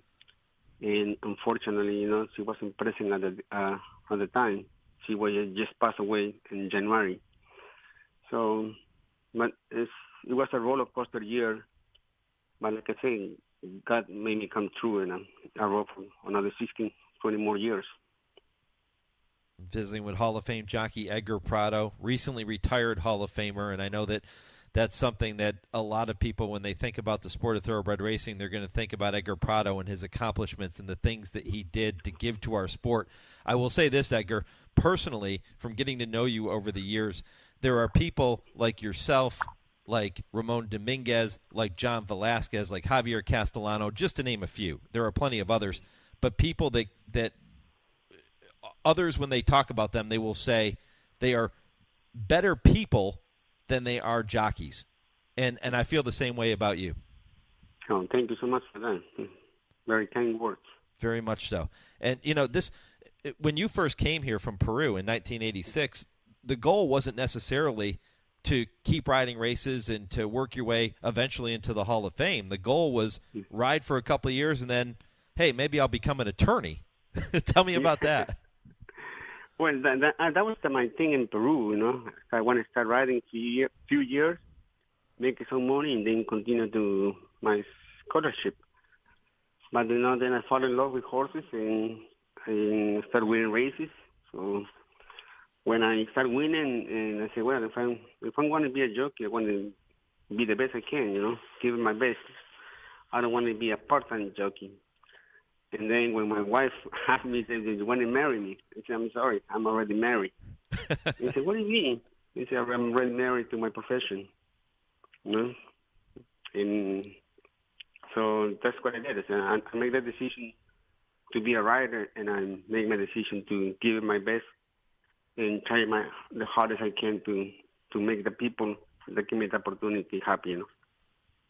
What do you remember about the day in 2008 when you were inducted into the Hall of Fame?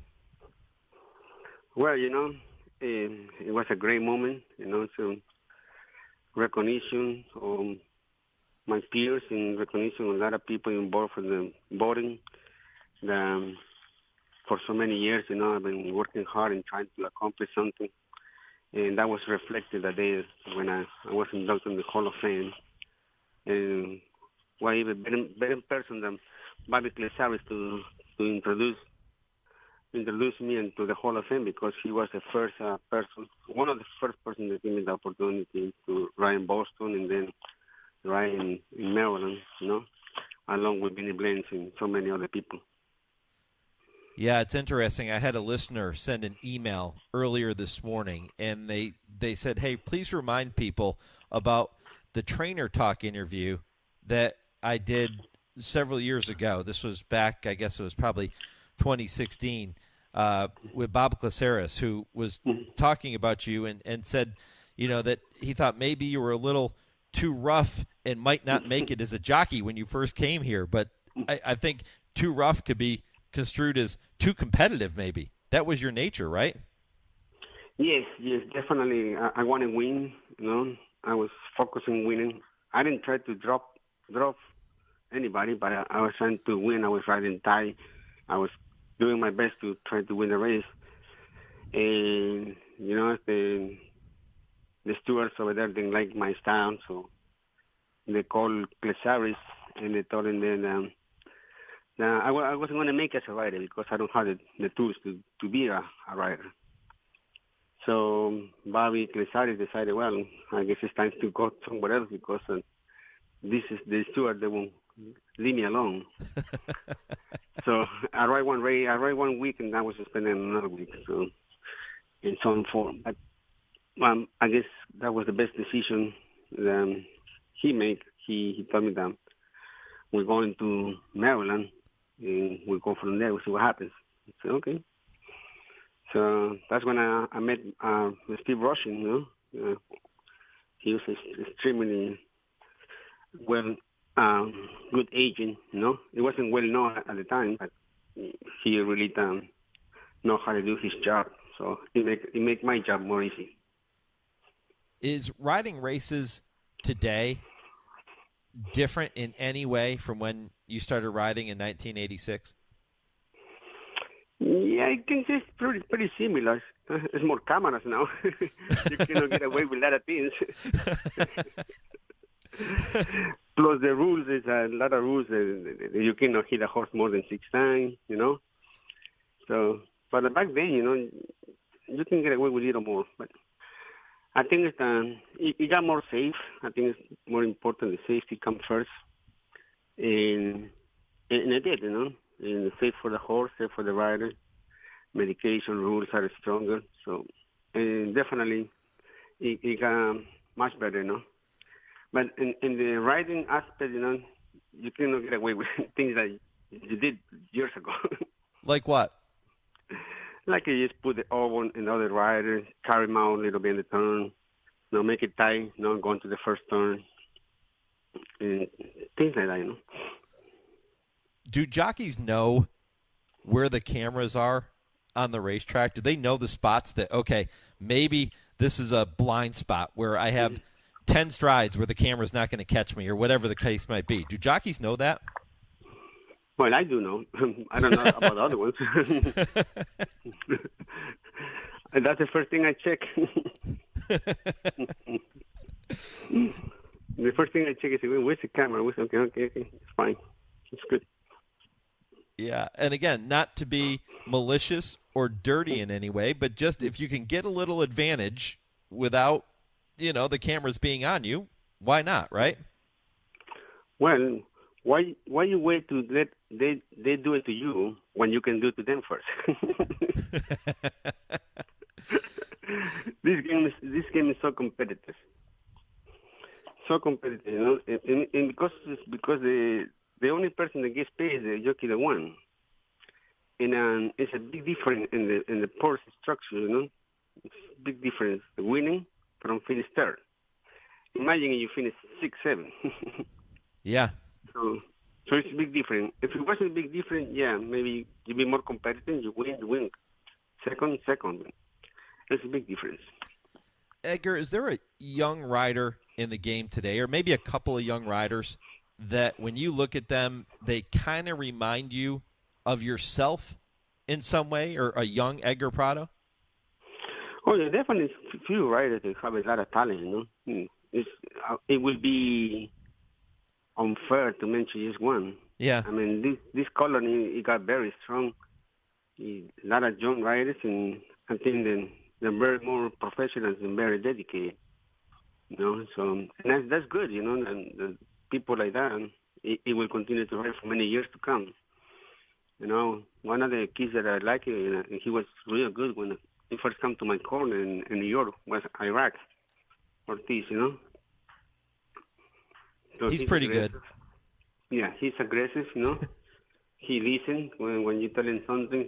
He want to learn. He's always willing to learn, even if he's winning. That's the thing. A lot of jockeys start winning and they forgot to listen or to continue to learn. Hall of Fame jockey Edgar Prado with me on the Horse Racing Radio Network. Edgar, just a couple of minutes left before we have to get to a commercial break, and I wish that we didn't have to because this is so enjoyable. I'll ask you another question. I'll ask you about Birdstone winning the Belmont Stakes, denying Smarty Jones the Triple Crown. Did you feel bad about that? Absolutely. Yeah? And I mean it. Yeah, because Birdstone wrong in the Kentucky Derby, and he got hit left and right, and then still wrong good race. He got beat only like maybe 10 lengths, no? And then Nick Seaton decided not to run Birdstone in the Preakness. So I said, okay. So I was there because I rode a couple of the races, and then I saw Smarty John win. So I was very happy. I was jumping up and down for Stuart Elliott and John Service, you know. And we need a hero in the sport. And I think it was a time to one show up. So the Belmont coming, everybody was so excited, and I was rooting for Stuart and so on forth. And then when I was riding, I was passing the half mile pole, and the horse started picking him up. I said, oh, my God, I hope it's not me, I said. I hope it's not me. So just what am I going to do? I have to continue to ride. You know, it's my job, and that's what I get paid for. So he started going by horses, and every time I hit it, he respond more. And I said, no way. I can't believe it. And I started riding, continued. No, it can be. So finally, I passed it. I beat it, and I said, why? And I said, hey, Stu, I'm sorry. I said, no, man, don't worry about that. It's part of the game. So, wow. Like I said, it was a bittersweet, another one. Yeah, apologizing for winning the Belmont Stakes. That's incredible. And I know Nick Zito also had part of him that felt badly about denying the Triple Crown with Smarty Jones because he was such a popular horse. Yep. But, you know, I think you get over that probably pretty quickly. At first, you kind of feel a little bad, but then you get over it quickly and you celebrate the win with the Belmont Stakes. You're going to celebrate your retirement, if I'm not mistaken, with Birdstone and your other Belmont winner, Sarava, at Old Friends at the end of this month, July 25th. The public is welcome. Michael 15. Blowen made sure to send me an email about that, and that's really cool. I think it's July 16th. Oh, is it 16th? Okay. 16, 1-5. Oh, 1-5. Okay. All right. Mm-hmm. Yeah, that'll be wonderful to see you and the two Belmont winners together. Yeah. Fantastic. I was going to go down from Las Vegas because I was in Las Vegas for the Jockeys and Jeans charity event. And then I went to see my son in California. And I was going to go directly to Old Friends. But Michael told me that, please give me some time so I can promote a little bit so people can come and see you with Birdstone. I said, okay. So it's going to be in 2 weeks, the 15th.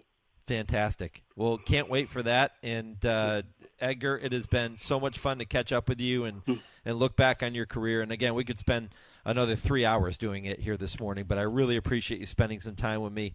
and all the best, safe travels, and we'll look forward to seeing you again very, very soon, my friend. Thank you so much. Thank you so much for the opportunity. All right, congrats on a remarkable career. Thank you. That's Hall of Famer Edgar Prado here on the Horse Racing Radio Network. When I come back, we'll turn our attention to the track where Edgar had a lot of success, Gulfstream Park. That comes up with Brian Nadeau, the handicapper down there, who's going to take a look at today's Smile Sprint and tomorrow's Bob Umphrey Sprint. This is the Equine Forum presented by TwinSpires on HRRN. Race to TwinSpires, where you can unlock a $25 risk-free bet. Just use the code HRRN25 when you sign up. And if your first bet doesn't win, TwinSpires will refund your account up to $25. Wagering on the app is fast with free past performances, insider picks, and power plays every day you wager. TwinSpires. Download the app today to earn your $25 risk-free bet. Void where prohibited. For terms and conditions, visit TwinSpires.com. Must be 18 or older, 21 and older where applicable. For help with a gambling problem, call 1-800-GAMBLER. Hey everyone, it's the Baron with this week's North of the Border report presented by Woodbine Entertainment. A pair of Grade 2 turf stakes, the $200,000 Highlander and $175,000 Nassau, share the spotlight with 3 other graded stakes as part of today's Canada Day Racing Festival at Woodbine. The world-renowned Ife Taylor Turf Course will play host to a pair of star-stacked fields in this year's editions of the Highlander and Nassau, both races having drawn local and U.S. interest. One Timer, a 4-year-old son of Trapshot, is no stranger to Woodbine, having won the Main Track Victoria Stakes in 2021. Trained by Larry Ravelli, the Bay returns to the Toronto Oval for the Highlander as a graded stakes winner after taking the Grade 2 Franklin Simpson last September at Kentucky Downs. Saturday's race will mark the first time the well-traveled gelding will have competed twice at the same racetrack.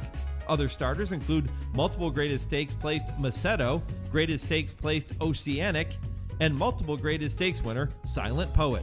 Canada's reigning Horse of the Year, Moira, makes the second start of her 4-year-old campaign in the Nassau. Trained by Kevin Attard for owners X-Men Racing, Madikit Stables, and SF Racing, the daughter of Ghost Sapper makes her 3rd turf start after finishing 2nd in her 2023 debut on the main track.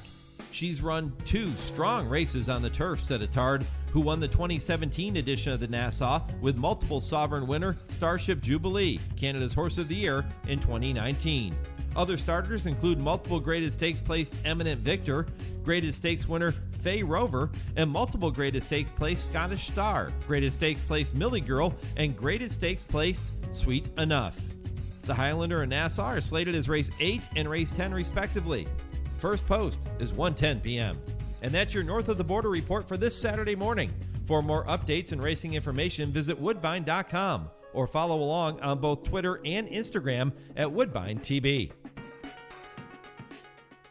Achieve Equine, makers of Flair Equine Nasal Strips, brings you innovative, evidence-based products for the health and well-being of your equine athletes, like the new Impact Protection Half Pad from Europe, VIP Equestrian, that provides a superior layer of cushioning for the horse's back. Visit achieveequine.com for more information on the innovative products we offer. That's achieveequine.com. Breathe easy, we've got your back. You're listening to the Equine Forum on HRRN. Presented by TwinSpires. Here comes Big Drama, and Abarcoa has not moved a muscle on him yet as they come to the top of the lane. Big Drama, top of the stretch, and he's the one to catch. And now Koa shakes him up as they come to the final furlong. It's Big Drama. He is responding. Big Drama out to a 4-length lead. How's Your Halo runs second. Late run on the far outside from Mambo Meister. It's Big Drama, Mambo Meister, and How's Your Halo in a Calder trifecta. Big Drama wins the Smile Sprint.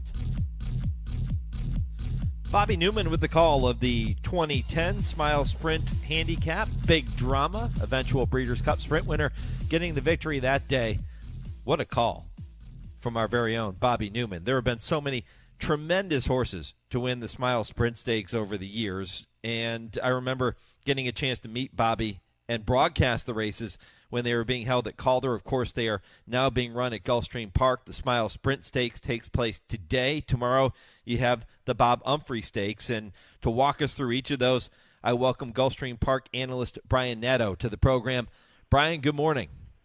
Mikey, good to hear from you. Thanks for having me, man. How you doing? Excited to talk about these races with you. And, let's just talk about the history of the Smile for a minute, because Big Drama is certainly one of the bellwether names in there. But how about names like Benny the Bull, and you had Eaton's Gift and Mock Ride and Orientate. I mean, these were all top sprinters in the game. Yeah, Orientate, huh? Dwayne Lucas back in the day. So, yeah, you said it. I mean, we ran the Carry back last week, a race won by Lost in the Fog back in the day. So, Summit of Speed is still alive and quite well here, and we're excited to have a grade 3 race that you said, Mike, perfectly. I mean, this has long been a stepping stone to some pretty big deals down the going forward. So we'll see what we get later this afternoon, but we're excited down here today. Is there another Benny the Bull in this year's renewal of the Smile Sprint? That's a good question. They've got some work to do to get to Benny the Bull. We've got a good field today. Dean Delivers is a legitimate graded stakes kind of horse that's going to get one sooner than later. I think Toto Fino is an exciting horse for Amador Sanchez that we might not have seen the best of. Of course, Willie Boy won this race last year, and he's back. So, there's some horses that could hope to get to that level, but not yet. Yeah, Willie Boy has not been back to the winner's circle since winning the Smile Sprint a year ago. That was back on July 2nd of last year. He was the favorite that day. He won't be the favorite today because of his struggles over the past several months. Why do you think Willie Boy has found it so difficult to win another race after looking so good in the Smile last year?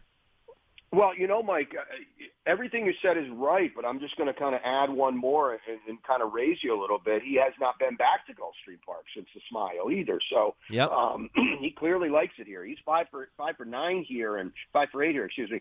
And he's not going to win the Vanderbilt. He's not going to win the Breeders' Cup Sprint, but he ran pretty well in the Vanderbilt. Now he has been, we'll call it disappointing, but 3 of those races were at Tampa, and I don't need to tell you or your listeners, that can be a funky, quirky track for some horses that maybe they just didn't like. And then, he was in the Smile Sprint last time, and Straight No Chaser, who unfortunately is not in training right now, but he was probably as good. He probably ran as good a sprint race as anyone in the world this year. So, when you're handicapping and you're talking about a horse that's going to be a decent price today, you can allow to pick around some of the bad spots to try to get back to some of the good spots, and maybe that's today for Willie Boy. So you're saying there's a chance? There's a chance. I've got him in my number, but I don't think he's going to get his picture taken later this afternoon. Well, Toto Fino continues to just show up and win races, and this is a big test for him today, stepping up into Great Estates Company, but he's really turned into a win machine coming into the race on a 5-race win streak, going back to his races in his native Chile. Tell me more about Toto Fino. Yeah, first and foremost, Mike, we haven't seen him since mid-October, so I think it's pretty significant and noteworthy that Amador Sanchez is going to pick this spot to come back in, because it's a big ask, right? Mm-hmm. But he's 11 for 16. He likes winning races, as you said. And you look at this race, Mike, there ain't nobody that's running with him early. So they're going to have to run him down. And he won at 7, and he won at 6.5 at Santa Anita. And he's going to catch a fast track today. We hope, at least. It's really nice out here in Fort Lauderdale as we talk now. I just don't see anyone running with him. So I'm going to just take a deep breath and hope after about 69 seconds he's still in front at the wire, because he's controlling speed in here to me. He is would he be your top pick? He is. He's my best bet of the day, actually. Yep. Okay. Simply because of that early speed, the layoff, not going to deter Brian Nadeau from picking Toto Fino on top in the Smile Sprint. Who ends up rounding out the trifectas with him? Well, Dean Delivers is clearly the horse to beat. If you go back and watch the Big Drama, and I know it was against State Breds, that's fine, but he was due a win and a confidence builder, and he got both of them, because you look at what he had been doing throughout the championship meet in graded stakes races, knocking heads with Endorsed and Wayburn and Charge It and Simplification, and more than holding his own, Mike. So he is the horse to beat. I worry twofold. The rail is not ideal, and I just wonder maybe if this 6 furlongs is a little sharp for him. If the race was at 7, I'd probably pick him over Toto Fino. But the fact that it's at 6 furlongs today and he's on the rail says to me it could be just a little bit sharp for him. You go back and watch the big drama. We're actually going to show it, the replay on the morning show. Starship Renegade, who I have in third, he can't beat Dean Delivers. He's just not as good. You go back and watch that race, and the instantaneous separation that Dean Delivers puts on Starship Renegade is just very obvious. I would be very, very surprised. With everything being equal, Mike, Starship Renegade cannot beat Dean Delivers. So that's my try, 2-1-6. Starship Renegade's a nice horse for Steve Dwoskin, and that was his first start in a stakes last time. I just don't see really any way he turns the tables on Dean Delivers. So he's a further down kind of player for me. And if you're looking for a super, I do have Willie Boy in fourth. Post time for the Grade 3 Smile Sprint as race number 10 on the program at Gulfstream today is 5:30 Eastern, of course 2:30 out on the West Coast. Tomorrow, another race that was always part of the Summit of Speed program when the races were held at Calder years ago. That's the Bob Umphrey Sprint. And, Brian, this used to be the Bob Umphrey Turf Sprint, but now with it being held at Gulfstream, it will be run on the all-weather surface tomorrow. It's 5.5 furlongs, and these races always seem to be very competitive. How'd you see this one?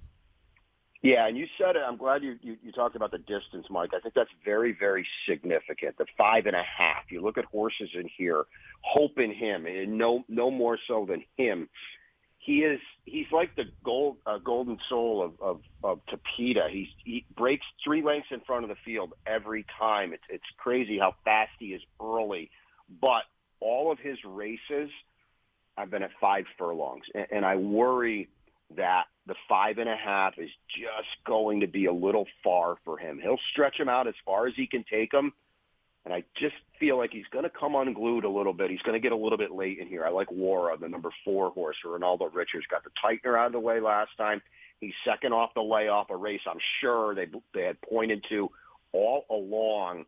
And Moira has that blend of tactical speed, but not enough of it where he needs to get mixed up in the pace, and they're going to be rolling in here behind Hope in Him. And if Hope in Him is good enough to fry everybody else and not see it out, Moira's going to be in a really, really good spot, Mike. So I'm going to play him. XY Speed has never tried the Tapeta, but he can run in the stretch as well, and I think that's significant. I do think Hope in Him will stick around for a piece, and we like to root for him because Barry Croft's one of the good guys down here, and he claimed this horse, and he does such a good job with him. I just feel like the 5.5 might just be a bridge too far for him.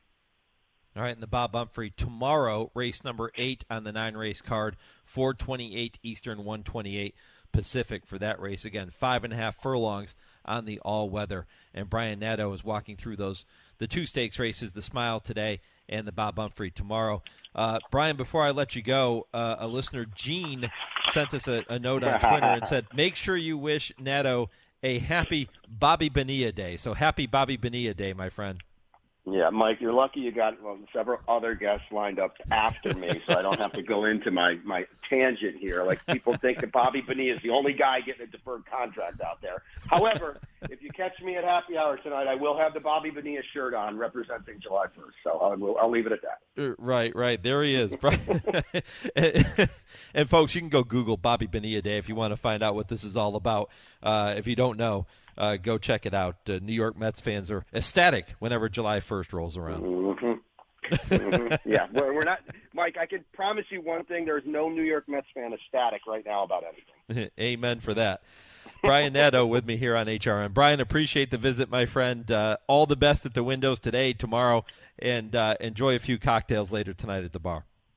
Mike, it's always a pleasure, buddy. Good to hear from you, and let's catch up down the road. You too, pal. We'll talk to you soon.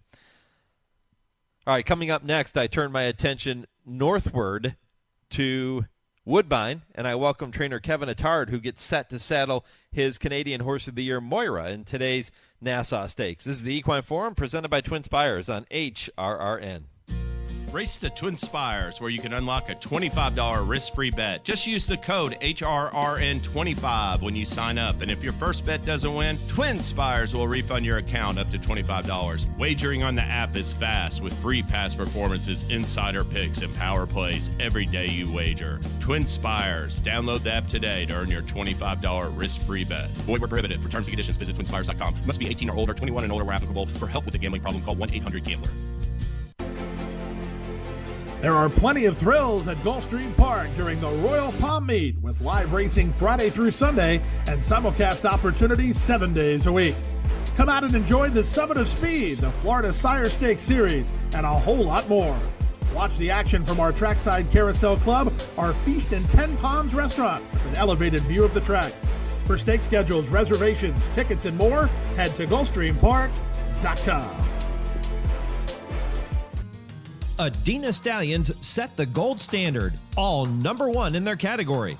Point of entry, the number one stallion by black type and greatest stakes winners standing in Canada. Oh, the classy point of entry would not be denied. Shaman Ghost, the number one second crop sire standing in Canada. It's Shaman Ghost, an overwhelming force in the last 16th of a mile. Signature Red, the number one stallion by percentage of black type winners standing in Canada. Signature Red won his second Highlander in a row. And Silent Name, the number one stallion by percentage of black type performers standing in Canada. A list that includes Grade 1 winner Silent Poet. Silent Poet in front, Admiralty Pier out the ground, but Silent Poet has won the Highlander Stakes. And don't forget Adina's new sire, American Guru. His first crop are now yearlings of 2023. American Guru, the son of Unbridled Song, whose family have already set their gold standards around the world. The Run Happies are running, the Run Happies are selling, the Run Happies are winning. Eclipse champion Run Happy is showing a new dimension with winners on turf, dirt, and all weather. A record-breaking sprint champion, Run Happy is also showing winners at all distances, from 7 furlongs to 1.25 miles. A sire whose runners can carry his speed over all distances and all surfaces. Run Happy, price for value, and standing strong at Claiborne Farm. You're listening to the Equine Forum on HRRN, presented by TwinSpires. Karen in front of the home stretch turn by 2 lengths. And as they come for the lane in the Nassau, has not been challenged yet. Southern Gem is second. And down the center of the track, Starship Jubilee is putting in a run nicely.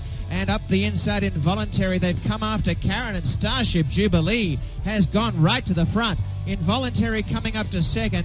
And on the outside late is Stormy Victoria, but Eureka Rosa da Silva is romping away with the Nassau Stakes. And Starship Jubilee will score by about 3 lengths.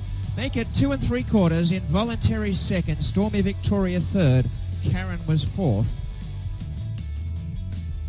Mike Penna back with you here on the Equine Forum, presented by TwinSpires. That was Robert Geller with the call of the 2017 Nassau, won by the Kevin Attard trained Starship Jubilee, who was so good throughout so much of her career.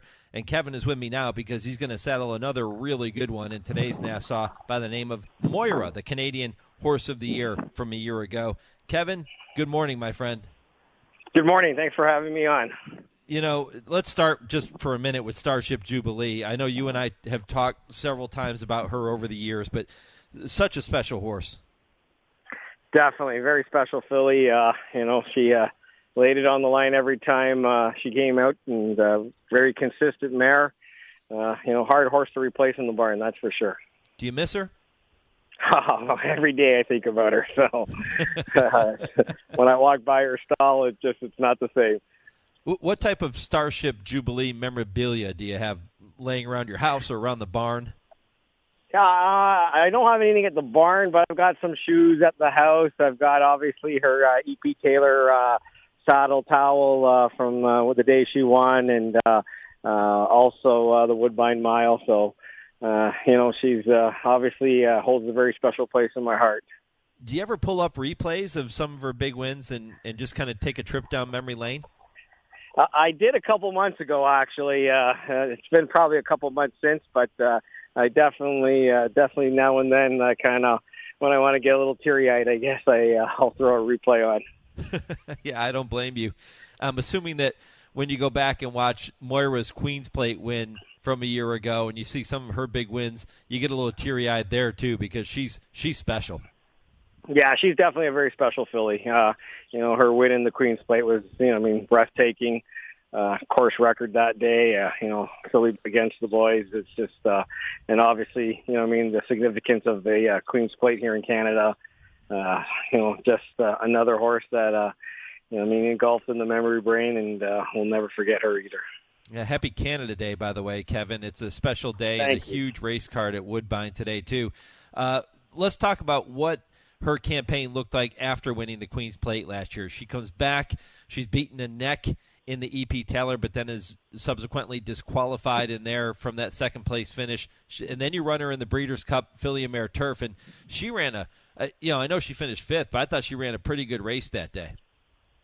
Yeah, definitely. Her race in the EP Taylor, she kind of got bogged down on the inside, was looking for some space, and he seemed like he had a lot of horse, and he was looking for that opening, kind of had to try to make it, and it just didn't work out well.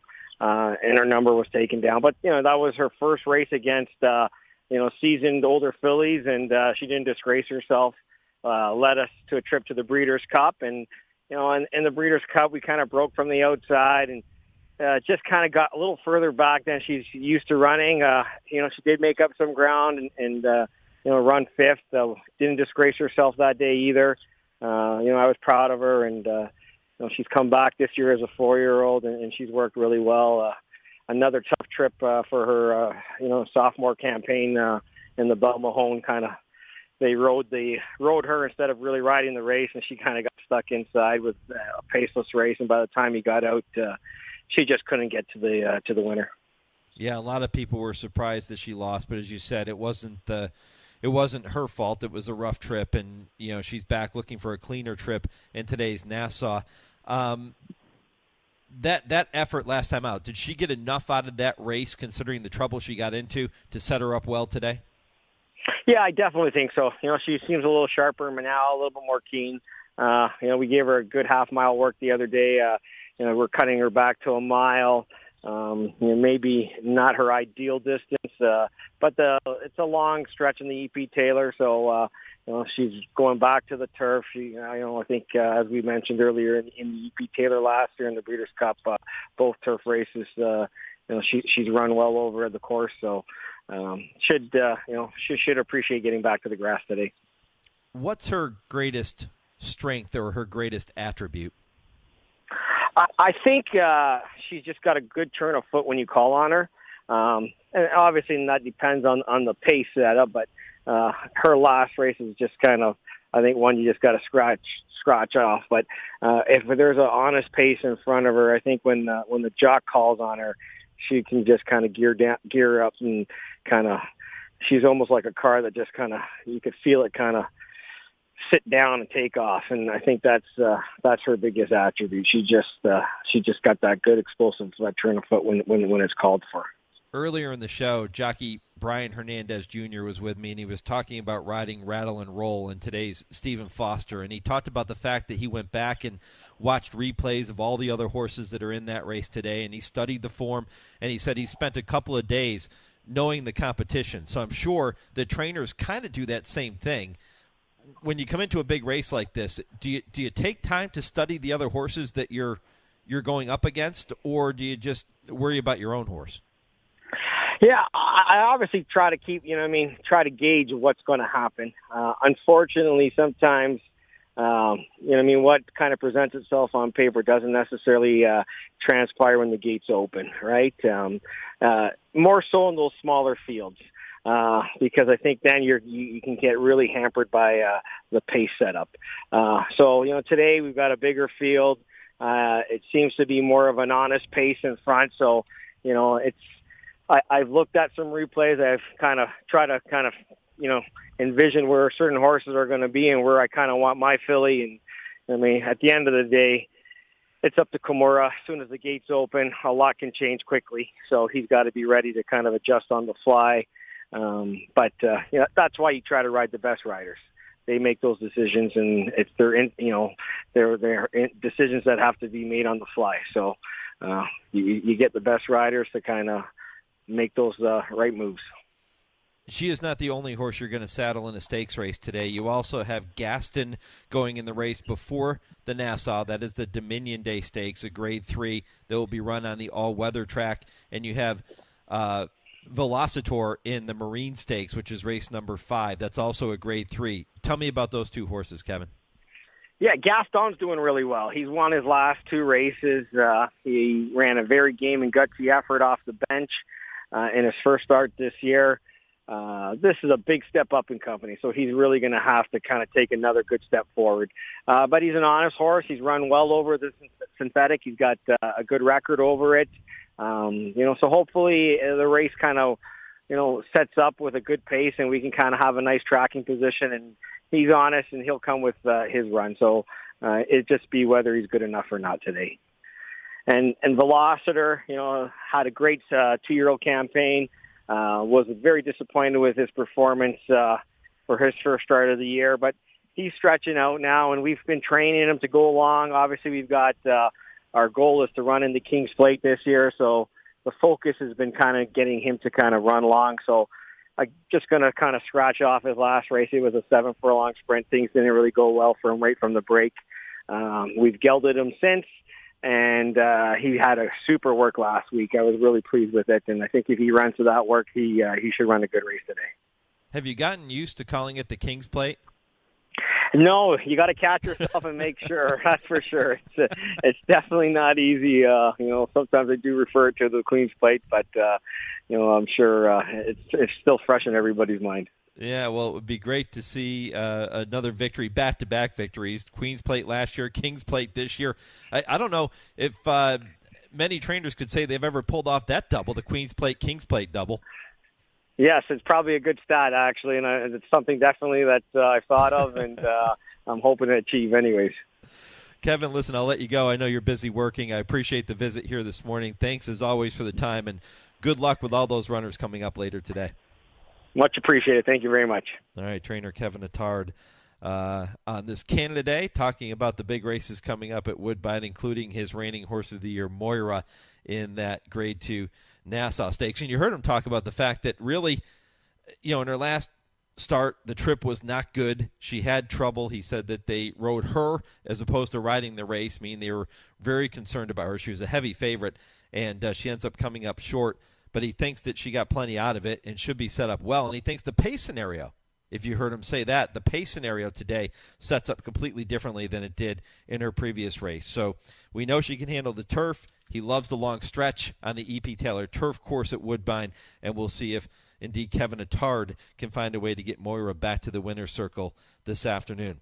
Well, before I get to my next break, it is time for your KTA Kentucky Bred Spotlight, and this is the monthly segment where I get to tell you all about the success that Kentucky Breds are having and how great racing in Kentucky really is. And how about this? Reap the rewards of breeding and racing in Kentucky, and you do that by talking about the combined purse money. That's the association and the KTDF.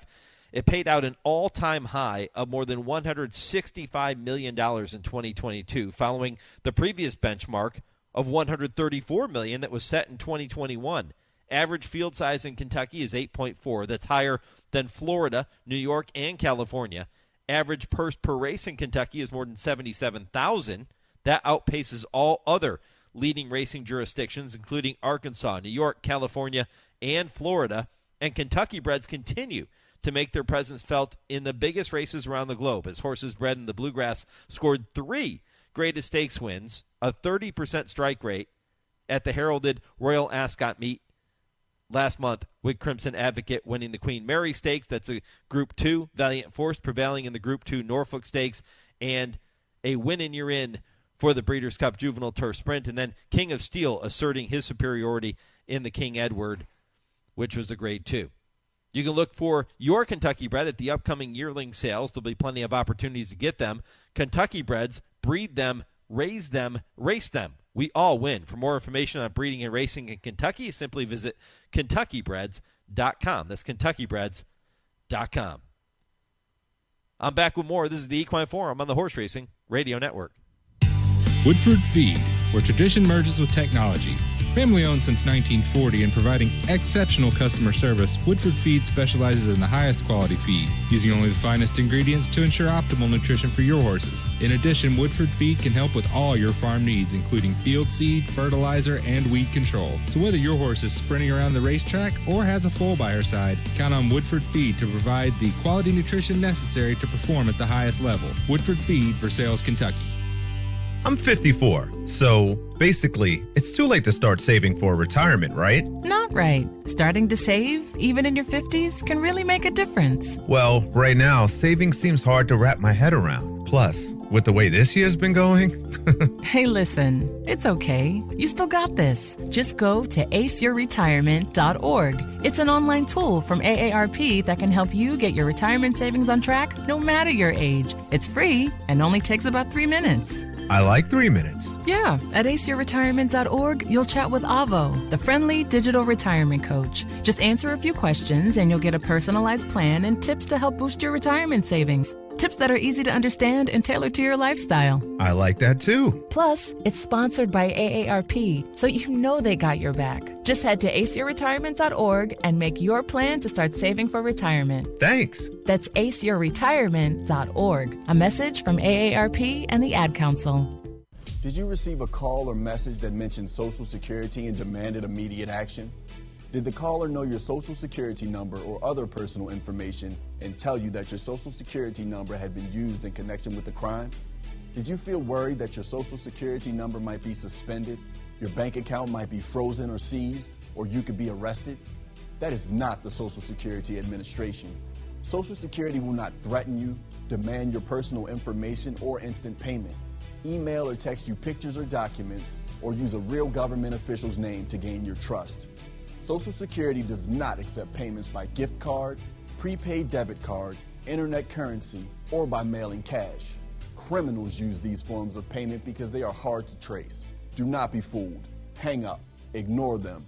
Report this criminal activity to the Social Security Administration Office of the Inspector General at oig.ssa.gov. Produced at U.S. taxpayer expense. Hi, this is jockey Brian Hernandez. For me, there's no bigger thrill than crossing the finish line in front, and nobody captures the excitement of our sport like Horse Racing Radio Network. Each week, HRRN brings you exclusive talk shows, podcasts, and in-depth conversations with the biggest names in racing, jockeys, trainers, owners, and more. Plus, HRRN is committed to helping disabled riders through their support of the PDJF. So climb aboard a winner today by visiting horseracingradio.net. You're listening to the Equine Forum on HRRN, presented by TwinSpires. Welcome back. A few historical dates in racing history coming up momentarily. Hour 3, going to begin with the TwinSpires Triple Play. Vance Hanson will do the honors. I'll tell you more about what's ahead there, including I Ask, They Answer with Dale Romans and Tim Wilkin. Kevin Kerstein kicked off the show in the first hour of the program, previewing all the big races coming up at Ellis Park today. Brian Hernandez Jr. was with me. You heard from Edgar Prado. Fun visit with the Hall of Famer looking back on his career. Brian Nadeau from Gulfstream Park and Kevin Attard just a short time ago. It's been a loaded show. If you missed any portion, head back to the website, horseracingradio.net, after I finish up here at 11 o'clock Eastern, and we will make sure that that show is up there and you get a chance to listen to the podcast. You can do it on every major podcast platform as well. And don't forget to follow us on social media at HRRN on Twitter, Horse Racing Radio Network on Facebook. All right, time now to take a look at a few dates in racing history as they apply to this weekend, and in particular, this day in racing history. Busy day. It was 57 years ago, July 1st, 1966, that jockey Lafitte Pincay Jr. won with his first mount in the United States. That happened at Arlington Park aboard 2-year-old filly Teacher's Art, owned and bred by Fred Hooper. July 1st, 1998, 25 years ago, Hall of Fame jockey Sandy Hawley retired from race riding after competing in the Dominion Day Handicap at Woodbine. This is also the 23-year anniversary, July 1st, 2000, of jockey Mark Guidry becoming the 36th jockey in history to win 4,000 races. He rode Manitowish to victory in the 5th race at Arlington International. That again, July 1st, 2000. And July 1st, 2001, Hall of Fame trainer Bobby Frankel won 2 Grade 1 races on opposite coasts. This is a cool story. He won the 2 Grade 1 races on opposite coasts on different surfaces, both by disqualification. First, Senior was elevated to the top spot in the United Nations handicap. That was a turf race at Monmouth, following the disqualification of With Anticipation for a bumping incident in mid-stretch. Then, just 30 minutes later, Aptitude was placed first after Futurall was disqualified for a similar infraction in the Hollywood Gold Cup. That a top dirt race, of course, at Hollywood Park. So 2 Grade 1 races on the same day on opposite coasts, both by disqualification. I wonder if that record will ever be broken. The late Bobby Frankel, July 1st, 2001. Those are historical dates in racing history as they apply to this weekend in thoroughbred racing, in this particular day on July 4th weekend. Plenty more to come, 2 hours in the books, 1 to go. As I mentioned, when I come back, I'll kick off hour 3 as we do every week with the TwinSpires Triple Play. Vance Hanson will be with me to give you 3 races you can keep an eye on and bet at TwinSpires later today. At 10:20, Kurt Becker takes you on his weekly stroll through racing history, and at 10:30, Dale Romans and Tim Wilkin both going to be with me for I Ask, They Answer, 4 listener-submitted questions on that program later today. If your local station is leaving us at this time, you can continue listening to the third hour of the show nationwide on Sirius 216, XM 204, in the Louisville, Kentucky market on ESPN 680, or on your computer, phone, tablet with our live streaming at horseracingradio.net. Hour 3 of the Equine Forum is coming up next, right after I pause 10 seconds for station identification. This is the Horse Racing Radio Network.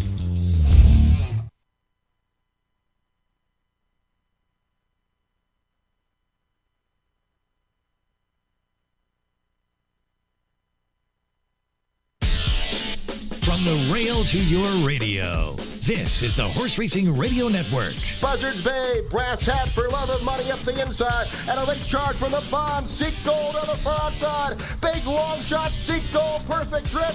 Seek Gold on the outside, and perfect drift. Hit too close to call. A nose apart in the Stephen Foster. And here comes Benny the Bull. Benny the Bull, in a blink of an eye, has gone right on by. How's your halo running through on the inside? Rockefeller back to third. It's Benny the Bull. He's going to win the Smile Sprint and punch his ticket to the Breeders' Cup Sprint. Welcome to the Equine Forum, presented by TwinSpires. Between horses, having a race, Blind Luck on the outside. She's rallying as she always does. Here comes Blind Luck to take on Having a Grace and Derwin Star. It's going to be a 3-way thriller. Can she get up? Blind Luck, Having a Grace, in a head bob. Having a Grace and Blind Luck. That could go either way, right to the finish. Moira, and she's exploding down the outside, and in the blink of an eye has raced to the front, and it's Moira out in the lead 2 lengths, racing home his Hall of Dreams down the outside. But the mighty filly has devastated them, and the 163rd Queen's Plate is a big win for Moira. She is stunning. Now here's Mike Penna.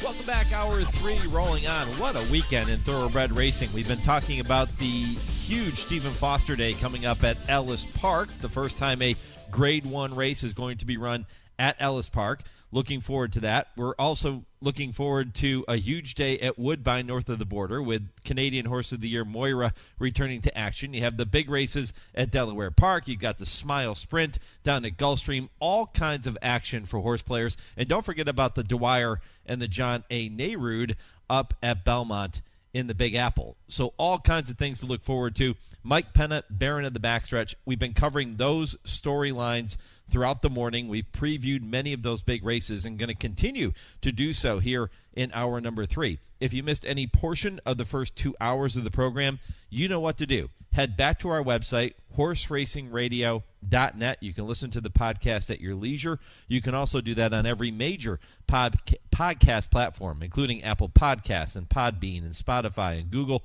However you get your podcasts, you can do it. Just type in Horse Racing Radio Network and listen at your leisure. Hour 3 going to kick off momentarily with the TwinSpires Triple Play. I'll be joined by Vance Hanson to give you 3 races that you can keep an eye on and bet any way you like at TwinSpires.com later today. Kurt Beckel's Stroll Through Racing History at 10:20. And at 10:30, I ask, they answer with Dale Romans and Tim Wilkin debating some of the hot topics. And many of the questions that I'm going to ask them today were submitted by you. Every week I tell you, if you have a topic you want them to debate on I Ask, They Answer, all you have to do is send it to me, and many of you have taken time to do that. So I'm going to include 4 topics, all listener submitted, coming up in I Ask, They Answer in the final segment at 10:30. But we begin hour number 3 as we do every week with this week's edition of the TwinSpires Triple Play. And doing the honors for us, as I mentioned, is Vance Hanson. Vance, good morning. Happy pre-4th of July weekend. Good morning, Mike. Glad to be with you again, and happy 4th to you and everyone else. I love the fact that, I've been spending time in the first 2 hours of the program talking about the big races all over the country, and you have selected one race at 3 different racetracks as the Triple Play this week. We're going to start with Delaware, Race 7, which is the Robert G. Dick Memorial, Ellis Park, Race 10, which is that Stephen Foster, and Woodbine, Race 10, which is the Grade 2 Nassau, and we're going to get a chance to see Canadian Horse of the Year Moira in that one. But before we get to all that, we will begin at Delaware, Race 7. Excited to talk about the Robert G. Dick Memorial. How'd you see it, my friend? The mare that I kind of gravitated towards, too, in the Dick Memorial is number 7, Sopran Basili for Graham Motion. This is an Italian import who made her U.S. debut on Preakness Day in the Gallaret Stakes at Pimlico, going 1 mile and a 16th. And I thought she ran a very good race in that. Made a nice late charge to get up for second by a neck over Bipartisanship, who came back to win a stakes at Parks a couple of weeks ago. There was no beating the winner that day. White Beam is a very talented up-and-comer for Judmon and Chad Brown, but I thought Sopran Basili ran a pretty good race for her U.S. debut there. And I thought 1 mile and a 16th was probably short of her optimum distance too. And on today at Delaware, she gets to stretch out to 1 mile and 3/8, and she's done very well at that distance before. If you look back over her Italian form over the last couple of years, she has been one of the better fillies in that country. Won the Group 2 Premio Lidia Tessio at Rome in late November of 2021, going about 1.25 miles, and she just narrowly missed in the same race again this past October in her final race in Italy. So not a bad filly, and I think she improves with the second time off the layoff today, and with the additional distance. Yeah, and you get good value, too, at odds of 6-1, so it's certainly worth any type of risk you would take to make sure that she does fire another big shot in this country again, second time here in the United States. All right, that is the Robert G. Dick Memorial. Vance, the second race you have selected is the big one at Ellis Park today, typically at Churchill, but for the first time ever, we're going to see a Grade 1 race contested at Ellis. That is the Stephen Foster, and looks like Kenny McPeak's holding a pretty strong hand. Is it Kenny's race to lose, or is there somebody else here you think could be very tough? I think Kenny's 2 horses in here look really solid, but I am going in another direction. I do like number 1 Proxy for Godolphin and trainer Mike Stidham. Proxy was a distant third in this race last year to Olympiad, but since then I think his form has been fairly outstanding. He came off of a layoff to win the Clark last November. Didn't do so well in the Pegasus World Cup, but that was off of a bit of a layoff. He was buried on the inside. But his 2 races since then, in the Big Cap at Santa Anita, lost by a neck to Stiletto Boy, and then beat that rival in Last Samurai by a similarly narrow margin in the Oaklawn Handicap last time. I like Proxy, co-third choice at 4-1. I think he's probably the value here. I guess my one main concern is trainer Mike Stidham said after the Oaklawn Handicap that, this is a horse that doesn't like to take a lot of dirt in his face. So being buried down on the inside here in the Stephen Foster perhaps isn't the best place for him to start, but jockey Joel Rosario got him out in the clear on the outside in the Oaklawn race last time. I'm hoping that he can, take back a little bit, get him outside where he's not getting the kickback in his face. And, this race, the pace floor, there's a lot of speed in here. We got Speed Bias, we've got Westwell Power, Stiletto Boy's got a lot of tactical foot as well. So I think the pace is going to be honest here, and Proxy for sure has shown and demonstrated the class over the last 6 months or so that he can win another race at this top level. Vance, in flipping through his past performances, you see that going back to last June, he broke from the rail in the Blame Stakes at Churchill. He had post 1 that day. He ends up finishing second, just a length behind Dynamic 1.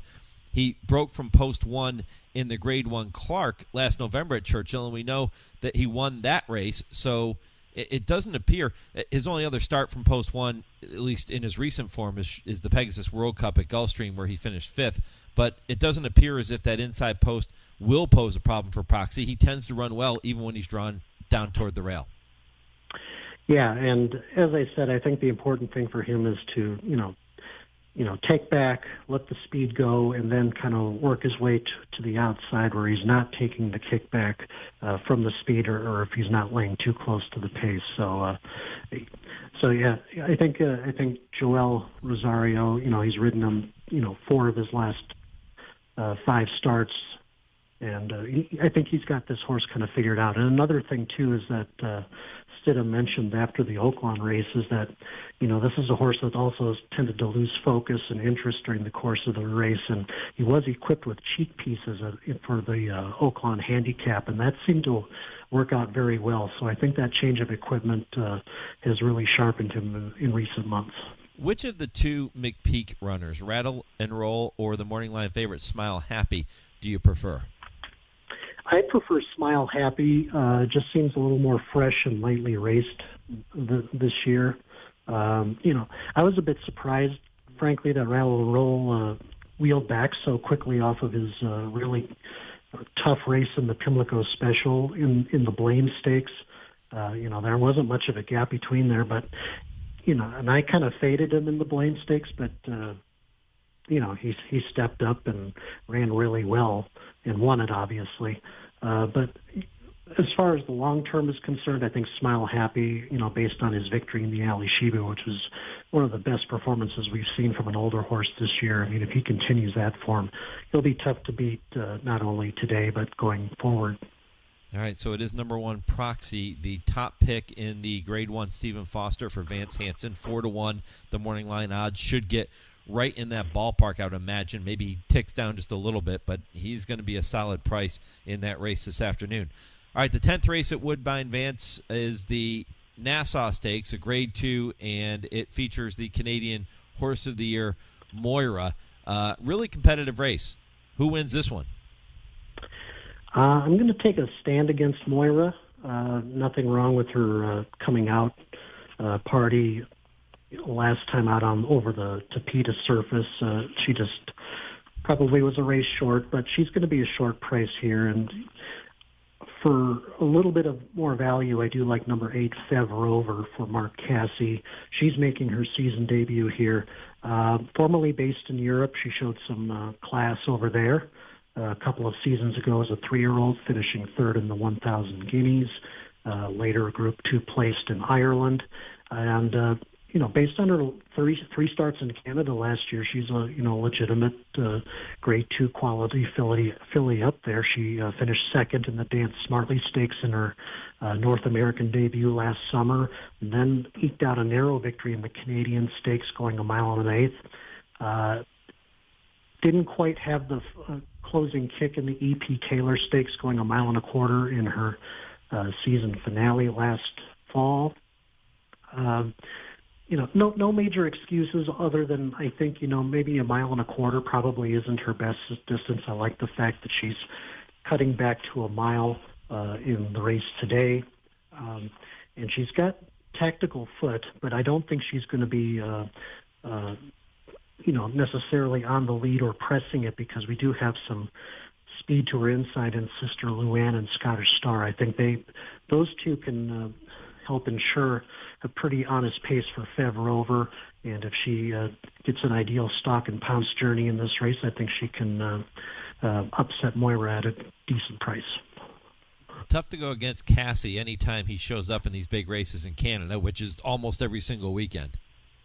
Oh, yes. He's been a dominating figure at Woodbine for decades now, a member of the Canadian Racing Hall of Fame. So he knows how to get a horse to the winner's circle at Woodbine, especially in races of this caliber. Yeah, a dual Hall of Famer, Mark Cassie, not just a member of the Canadian, but certainly one of those guys that can say he's a member of both the Canadian and the North American or the U.S. Hall of Fame in Saratoga Springs. So the Tracy Farmer-owned Fev Rover at 4-1 under Patrick Husbands for Mark Cassie is the top pick in the Nassau for Vance Hanson. So, Vance, let me quickly recap your top three.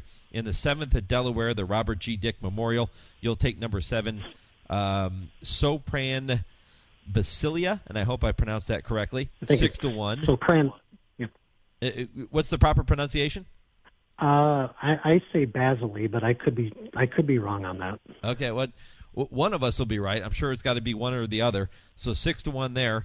Ellis Park race 10, number 1 Proxy at 4-1 in the Stephen Foster, and Woodbine race number 10. You'll go with number 8 Fev Rover at 4-1 in the Grade 2 Nassau. So those are the three races you can bet any way you like at TwinSpires.com. Just make sure you're visiting TwinSpires.com to make those bets later today.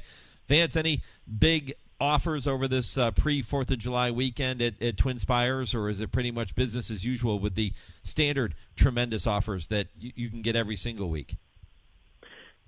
Pretty standard, but I will emphasize again the bet-back promotion for Ellis Park on select races throughout the weekend. And for Saturday, they're the final 4 races of the card, which includes the Stephen Foster. Bet up to $10 on your first win wager, and you will get that $10 back if your horse falls just a bit short and runs second or third. So it's a good way to wade into the waters of some of these graded stakes that Ellis will be hosting on today. All right, Vance, all the best. Good luck at the windows, and good luck with the triple play, my friend. Appreciate the time. Thanks, Mike. Good to talk to you. All right, Vance Hanson with the TwinSpires Triple Play. Again, head over to TwinSpires.com to place those wagers on those races and every race you're going to be betting on this 4th of July weekend. When I come back, I'll turn it over to Kurt Becker for his weekly Stroll Through Racing History, and then Dale Romans, Tim Wilkin answer your questions and many more in this week's edition of I Ask, They Answer at 10:30. This is the Equine Forum, presented by TwinSpires on HRRN. Race to TwinSpires, where you can unlock a $25 risk-free bet. Just use the code HRRN25 when you sign up. And if your first bet doesn't win, TwinSpires will refund your account up to $25. Wagering on the app is fast with free past performances, insider picks, and power plays every day you wager. TwinSpires. Download the app today to earn your $25 risk-free bet. Void where prohibited. For terms and conditions, visit TwinSpires.com. Must be 18 or older, 21 and older where applicable. For help with a gambling problem, call 1-800-GAMBLER. Airdrie Stud is proud to announce the arrival of Grade 1 winning millionaire Happy Saver for the 2023 season. Happy Saver boasts one of the most important female families of the century, as his third dam is Broodmare of the Year Weekend Surprise, dam of the legendary AP Indy. Undefeated in his first 5 starts, Happy Saver capped off his perfect 4-for-4 season with an emphatic victory in the historic Grade 1 Jockey Club Gold Cup. And Happy Saver stays undefeated. He steps up and he wins the Grade 1 Jockey Club Gold Cup. Airdrie Studs, Happy Saver. Think about it. Colonial Downs summer racing season is here. Weekend racing returns every Thursday, Friday, and Saturday with a first post of 1:30 p.m. Back this year is our popular 12% takeout Pick 5, which is now offered twice daily. We're also introducing the all-new Old Dominion 6, a $1 traditional Pick 6 with a 15% takeout. Join us for our biggest days of the season on August 12th for the Colonial Downs Festival of Racing, which features the Grade 1 Arlington Million, and September 9th as we wrap up the season with the Virginia Derby. Colonial Downs, rich history, bright future. There are plenty of thrills at Gulfstream Park during the Royal Palm Meet, with live racing Friday through Sunday and simulcast opportunities 7 days a week. Come out and enjoy the Summit of Speed, the Florida Sire Stakes Series, and a whole lot more. Watch the action from our Trackside Carousel Club, our Feast in 10 Palms restaurant with an elevated view of the track. For stake schedules, reservations, tickets, and more, head to GulfstreamPark.com. You're listening to the Equine Forum on HRRN, presented by TwinSpires. Hello, I'm Kurt Becker. Thanks for joining me as I take another stroll through racing history presented by Keeneland. He was a Chicago-owned horse which won just 3 times in 37 career starts and which suffered a 26th-length loss to Secretariat 50 years ago this weekend in the Arlington Invitational. But he came back to win the West Virginia Derby 2 months later. His name was Blue Chip Dan. Foaled on March 25, 1970 in Kentucky, Blue Chip Dan was a bay colt by Blue Prince out of Seeley Lake by Determined. His sire was an American bred which had been runner-up in England in the 1955 Ascot Gold Cup, while his maternal grandsire was 1954 Kentucky Derby winner Determined. Bred by G.D. Littrell of Huntington, West Virginia, and foaled at his Mint Springs farm in Prospect, Kentucky, Blue Chip Dan sold as a yearling at Keeneland for $25,000. Signing the ticket was trainer George Getz, acting as agent for Chicago businessman Phil Tynowitz. Getz, who was in his early 30s, was a native of Van Meter, Iowa, and had been a high school all-state tennis player. Tynowitz, who began his career as a lawyer but later became a Chicago real estate developer, was known as the Baron of Glencoe because of the lakefront village where he resided in the Chicago suburbs. He chose to name his $25,000 yearling purchase Blue Chip Dan in honor of his son Daniel. Try as he might, Blue Chip Dan struggled to win as a 2-year-old. He had 2 third-place finishes and a runner-up effort at Arlington Park in August. He was 5th in the Marlboro Nursery Stakes at Marlboro Racecourse in Maryland in September. In October, he was 2nd in a maiden race at Laurel. Blue Chip Dan finally broke his maiden November 7th, 1972 by 5 lengths at Laurel Racecourse, rallying from deep in the pack to win at a distance of 1 mile. But that would be his only victory as a juvenile.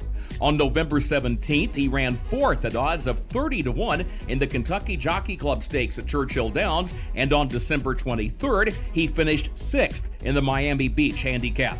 The first 6 months of 1973 were not much better. At the time he was entered for the Arlington Invitational, Blue Chip Dan had won just once in 9 starts on the season. Art Grace, racing editor of the Miami News, found it surprising that Arlington Park officials had extended an invitation to the connections of Blue Chip Dan to race him against Triple Crown winner Secretariat. Given that ABC Sports would be covering the event, Grace said that Blue Chip Dan had gotten a role in a television farce, calling it high comedy that the horse should set foot on the same track as Secretariat. He claimed the colt had been a total flop in Florida early in the year, where he finished off the board in 4 straight races. But 2 weeks prior to the Arlington Invitational, Blue Chip Dan had been 2nd at odds of 61-1 to heavily favored Linda's Chief in the Grade 2 $100,000 Pontiac Grand Prix at Arlington, beaten only a half length. And Getz's wife, who was a student of astrology, believed the moon was in a phase which indicated a possible upset victory over Secretariat. David Condon, writing in the Chicago Tribune, noted the contrast at Arlington that day, June 30th, 1973, as the 2 horses left their respective barns to head for the paddock. Racing fans, reporters, and security guards swarmed Secretariat as he exited barn 10. By contrast, Condon noted that Blue Chip Dan could not have been more lonesome in the Sahara as he left barn 9A. Condon added that Blue Chip Dan was generating about as much enthusiasm as, quote, Jane Fonda at an American Legion convention, end quote. Secretariat won that day, of course, before a crowd of 41,000, while Blue Chip Dan finished 4th and last, beaten 26 lengths. Getz decided to give Dan a rest, but brought him back in time to win the $25,000 West Virginia Derby on August 24th at Waterford Park, known today as Mountaineer Casino Racetrack and Resort. Blue Chip Dan would conclude 1973 as a well-traveled racehorse. He had run in Chicago on August 18th, West Virginia on August 24th, Penn National on September 3rd, Detroit on September 15th, Kentucky on October 6th, Ohio October 27th, back to Kentucky in November, and then to Florida in December. The following year, at age 4, Blue Chip Dan made 4 more starts before finishing his racing career with a record of 3 wins and 12 other top 3 finishes in 37 starts. His purse winnings totaled $66,000. Blue Chip Dan was retired to stud for the 1975 breeding season and was sent to a farm in Louisiana. But after covering just 2 mares, he died at the age of 5. Reflecting on Blue Chip Dan's career, trainer Getz once said, quote, "He gave me one of the greatest thrills of my career when he ran second in a $100,000 race. He was my favorite horse of all time," end quote. Getz passed away in 2001 while Tynowitz died in 2019. We remember them as well as Blue Chip Dan, a horse which meant more to his connections than wins or losses could define. Please join me again next week when I take another stroll through racing history presented by Keeneland. For HRRN, I'm Kurt Becker.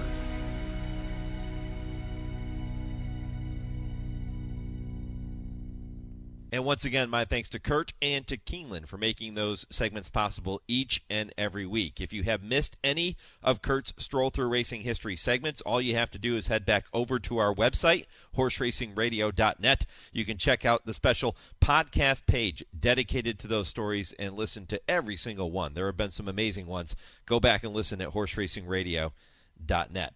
When I come back, Dale Romans, Tim Wilkin, they will be here. It is this week's edition of I Ask, They Answer. This is the Equine Forum, presented by TwinSpires on HRRN. Race the TwinSpires, where you can unlock a $25 risk-free bet. Just use the code HRRN25 when you sign up. And if your first bet doesn't win, TwinSpires will refund your account up to $25. Wagering on the app is fast with free past performances, insider picks, and power plays every day you wager. TwinSpires. Download the app today to earn your $25 risk-free bet. Void where prohibited. For terms and conditions, visit TwinSpires.com. Must be 18 or older, 21 and older where applicable. For help with a gambling problem, call 1-800-GAMBLER. Bet upcoming stakes races at Delaware Park Casino and Racing. The $300,000 Grade 3 Delaware Oaks for 3-year-old fillies is July 1st, along with the $100,000 Alapocas Run Stakes and the Grade 3 $250,000 Robert G. Dick Memorial. Play in the July 15th NHC qualifier to win cash prizes and a trip to the National Horse Players Championship. Visit DelawarePark.com for full racing schedule and to enter. Post time is 12:30 p.m. Adopt US Kids presents What to Expect When You're Expecting. A teenager. Learning the lingo. Today I'm going to help parents translate teen slang. Now, when a teen says something is on fleek, it's exactly like saying, that's rad. It simply means that something is awesome or cool. Another one is totes. It's exactly like saying, totally, just shorter. As in, I totes love going to the mall with Becker. Another word you might hear is jelly. Jelly is a shorter, better way to say jealous. As in, Chloe, I am like so jelly of your unicorn phone case. You don't have to speak teen to be a perfect parent. Thousands of teens in foster care will think you're, rad just the same. To learn more, visit adoptuskids.org. A public service announcement brought to you by the U.S. Department of Health and Human Services, Adopt U.S. Kids, and the Ad Council. It's time now to shine the spotlight on the Darley Taking the Reins Performer of the Week. The dark blue of Flora of Bermuda's up there, but near side it continues to be Crimson Advocate with a clear advantage, but here it's Relief Rally and Tom Marquand coming towards the line. It's very tight.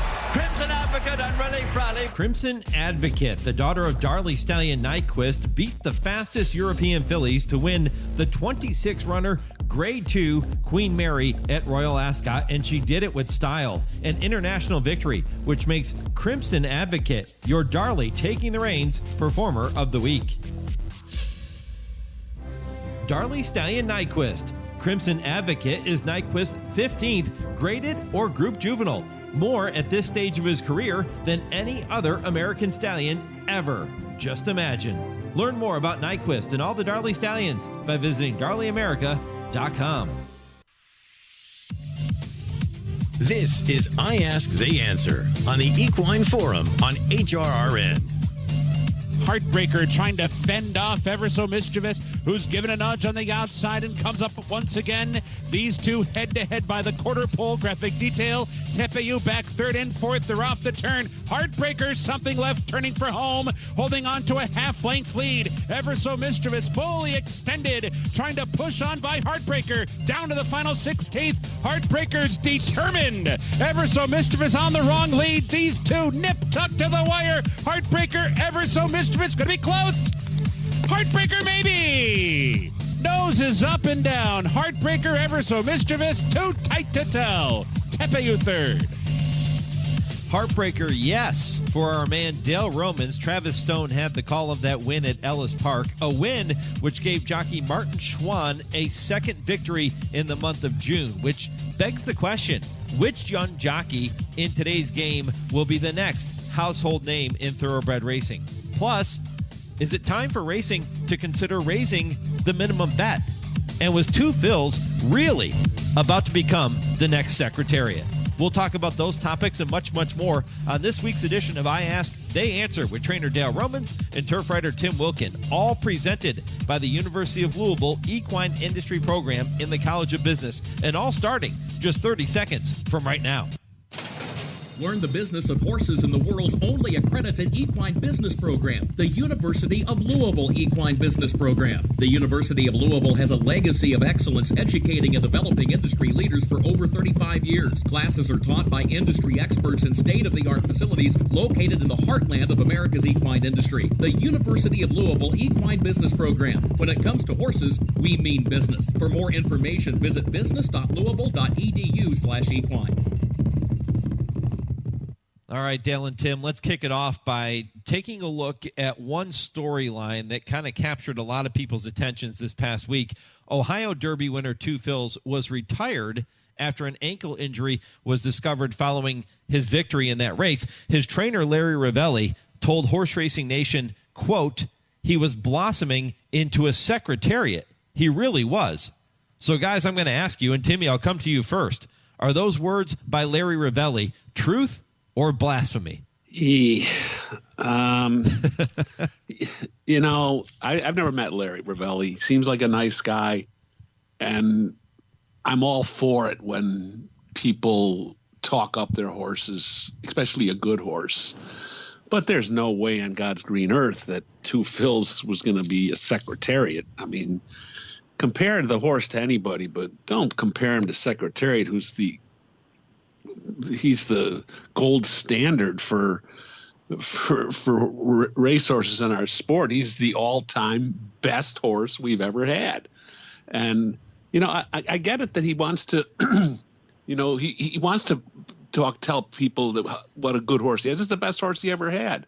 But to say he's the next, that he was going to blossom into a Secretariat, I think that's insane. Two Phils is a very nice horse. He was a real gutty second in the Derby, but he skipped the Preakness, he skipped the Belmont, and then he won the Ohio Derby. That's something that Secretariat never did. So, yeah, that raised some eyebrows for me. And I wish Two Phils the best in his second career, but he's never going to be confused with Big Red. Listen, these horses become like our kids. And my son was going to be the next LeBron James, but his mother was only 4'6". And that's how he feels about his horse. Let him feel that way. Plus, he's always selling. You got to sell. Remember Woody Stevens winning the Belmont with Conquistador Cielo. And talking about good horses can run back in 6 days. They can run in mud. They can run in dirt. They can do anything. So when I met him a year later, I was asking him about talking. He said, "You're always selling, son. You're always selling. You got to sell these horses to be stallions." And I'm sure there was a little salesmanship in there for Larry. I'm sure he's out there on the market. He is a great horse. He did a lot with him. He did a good job with him. Everybody knows he's no Secretariat, but Larry, let him feel that way. Well, we're going to find out if he can become Secretariat-like as a stallion, and looking forward to his second career. Two Phils was certainly getting good, and he's going to be missed on the racetrack, no doubt about it. This is kind of cool. Each week, guys, we ask listeners to submit questions or topics they would like to hear each of you talk about and debate. And this week we've received so many over the past couple of weeks. I'm going to work in 4 consecutive questions, each of the next 4 topics, all coming from our listeners. A couple of those will be included in our Right or Wrong segment when we welcome our good friend Nick Zito to the program. But let's begin with this one. The first topic is submitted by Mike in Terre Haute, Indiana, and he wants to know, why are turf races run so much differently than dirt races? He goes on to point out that early speed is your friend in dirt races, but turf races seem to be all about late speed. Why is that exactly? Dale, you want this one first? If I had a good answer, I'd want it first. It's actually a very good. It's actually a really good question, and I don't know. You know, turf racing's all about getting covered up and finishing, and I think it's because more horses can finish well. They're all within 8 lengths of one another, and especially in the turf sprint, you can, you know, they always say in the turf sprint there's one winner and 8 should-have ones, and they're all clumped up right there together. So I think it's more about, you better have horse to finish with. It's more important to have horse to finish with than it is on the dirt. But that's a good question, and I don't think anybody can truly answer it. That is a good question, and if Dale can't answer it, who am I to say I am? But I'll take a shot at it. I mean, in turf races, the horses are all bunched up. Everyone knows that. And then it seems that grass is a better surface for horses to get a better grip on, and maybe that helps them accelerate faster towards the end of the race. Yeah, dirt is all about speed because it's a surface thing, I think, and to have the way these horses, it's all about the trip in these grass races. To you know, they're getting the best position they can. That's where you have more trips on the grass that are troubled trips that are on the dirt because they're so bunched together, and then when they all looking for that seam or that hole to find as they hit into the stretch, then it becomes the all-out sprint. But as to why that is, I don't know. It's a good question. Yeah. Dale, you mentioned covered up, and you said turf races are all about being covered up. Do you instruct your riders to try to stay covered up if they can, as long as they can in a turf race? If it's a certain horse, I might, if I think they're going to get a little aggressive or something. But, you know, to tell you the truth, I don't give many instructions to my jockeys. Pat Day always told me, so when you give me too much to think about after you take your edge away, when I'm riding with my gut, that's when I'm at my best. And ever since then, and he also said good riders don't need instructions and bad ones can't follow them. So it doesn't make a lot of sense. But most of those good turf riders, if you watch them, they know how to ride. And that's another thing. Why are some jockeys better turf riders than they are on dirt, or better than another guy on turf? Do you believe that early speed is indeed your friend in dirt races? It is your friend. Speed's dangerous everywhere, anywhere. Look at American Pharoah. I mean, speed was obviously his friend, and you know, he was an exceptional horse too. But you know, Justify, these horses go to the lead and they just don't get caught. Speed is definitely the friend of every horse.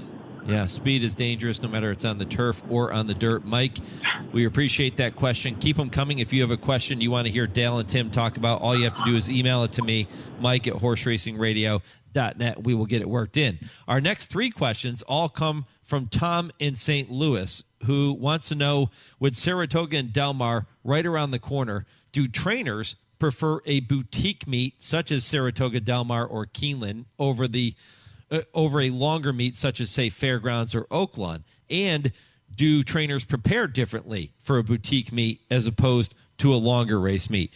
Dale, as our resident trainer here, why don't you take that one? Well, I can only speak for myself, but I enjoy the boutique meets. I mean, I still want to be at Churchill for the longer meet. I still want to be all winter at Gulfstream. But the boutique little meets are almost like vacations. I'll take a dozen horses to Saratoga time, and I'll go up there and live on the lake and really become racing fans as much as we're working in the industry. And we go to the races. So I will say that's the only place that I go to races every day. Have a horse in or don't have one in. And I hang out at my cigar stand with all my friends. But yeah, I like both. I like to have the continuity of a 2 or 3 month meet, but I do like hitting these little boutique places. You see people you ain't seen in a long time and make a little vacation of it. Do you prepare your horses any differently coming into a boutique meet? Yeah, you don't prepare them differently, but you can hand pick a lot better about races where you're going to run. You go into a Gulfstream Park meet, and the book you run in December might not be the same one in January, February, or March. So you take everybody down and hope that the meet works around it. Where going to a boutique, you kind of hand pick who you're going to take for each specific race. Tim, what do you think? Obviously, I'm not a trainer, but the boutique meets, from a fan standpoint, from a turf rider's standpoint, you get to sort of target the races that certain horses are going to be pointed to. Like the Saratoga meet, you're looking forward to the horse that may run the Whitney. You're looking forward to the Travers, which could be the 3-year-old race of the year. And you'll be able to watch these horses prepare, albeit during a short period of time during that meet. And I've been to Belmont, I've been to Aqueduct, and those meets seem to be like the never-ending meet. They just go on and on forever. But these shorter meets, you can look forward to every day. And I'm use Saratoga as the example. Just about every single day, you're going to have a horse that you have heard of, a horse that has some significance in the game, being on the track, and that's what makes those meets so popular. And I can't say enough about the Saratoga meet or the meet at Del Mar. Go to Kentucky Downs. They're meets that people really do look forward to, and they get to see a lot of really good horses. We continue with questions from our friend Tom in St. Louis. And to do that, we're going to welcome our good friend, Hall of Fame trainer Nick Zito, and we're going to find out if the following statements are right or wrong. Yeah, right or wrong. Am I right? What do you think? All right, right Tom, or wrong? Tom proposes increasing the minimum wager from $2 to $4. His reasoning, guys, is that given inflation, the time has come to increase the minimum bet. He also points out that horsemen have incurred increased costs with inflation, and a higher minimum wager, well, it could help increase purses. Is Tom right or wrong? What do you think? Right or wrong? Timmy, what do you think? I think Tom is wrong on this one. The big player isn't going to bet $2 anyway, and the person that goes to the track once in a while with his family, he's a $2 better. You're gonna turn those people off, the $2 better, if they got to fork out $2 more because they're not used to doing that. They go to the track once a year. They go to a track like Saratoga. They're not going up there to try to win $1 million. The big horse players aren't betting $2, like I said. So I think Tom is wrong on this one, even though I appreciate Tom from St. Louis chiming in on these questions. Keep them coming. Yeah, I'll go with you on that, Tim. And it's it is odd that it's not odd to me now that we have a $2 bet, but how much the minimum was 100 years ago when it was $2. And that took a lot of money to go make a minimum bet at the track. But yeah, I think that 80% of purse money comes from 20% of the bettors already, and all you would do is alienate some of the bottom players. And actually, the whole trend's going the other way with 10-cent supers and 20-cent multi-race wagers. It's actually gone the other way to incorporate more people, and that's helped the last couple of years. Where I think we're up a couple of $1 billion annually. So I don't think there's a lot of logic behind what Tom's saying, but I think we're better off. We don't want to alienate anybody. All right, well, Tom also thinks that in order for our sport to survive, we need a second commissioner to handle the way the product is seen and delivered to the mainstream media. And he compares the current state of horse racing to the 1970s NBA. A good product, but it was riddled with the off the course issues. We have a good product, but it is riddled with off the course issues. No major advertisers in the weekday final games at that point were being shown on tape delay after the late local news up to 1981. David Stern focused away from the game and on obtaining a new TV deal, using Larry Bird and Magic Johnson to do so, he started to expand and literally gave the product away in order to be seen. He thinks this same approach would work for horse racing and says the ability to market the sport is limitless. Is Tom right or wrong? Yeah, right or wrong. Am I right? Dale, what do you think? Yeah, I think Tom's right. I said the problem is there's so many moving parts. To get everybody to work in one direction has been like herding cats, as you've seen with the rollout of HISA, and that didn't go as well as it should have or hasn't gone. And that was kind of the hopes of that HISA. And then as far as the marketing goes, the original NTRA was invented to strictly be a marketing company, and it went off the rails and started being a political company and not what it was originally thought to be. But if we would all unite, get behind one commissioner, one commission, one set of rules, one set of marketing plans, I think we'd be a whole lot better off. But it's just hard to do and hard to get the right people to pay for it. I got a headache just listening to all that question, Mike. First to get a second commissioner, we don't have one yet. And as far as the marketing goes, I remember the NTR, the Go Baby Go commercials. For a while, they were pretty popular. But when he talked about Magic and Bird, I don't know if horse racing has a Magic and Bird that they could stamp a marketing campain for racing on, because there just isn't. I mean, Magic and Bird, they're credited with basically saving the NBA back then. I don't know if horse racing has personalities like that. You put Magic and Bird on a TV ad, everybody knows who they are. Who could be that guy or girl in horse racing, unless it was the horses themselves, and the horses don't stick around long enough to be part of that. I just think it would be a tough call, even though it would be something that if they worked at it, it could be something that people might be able to grasp and get behind. But right now, I just don't think that the sport has anybody that can, command the interest of John Q. Public in a big marketing campaign. Maybe that'll change eventually.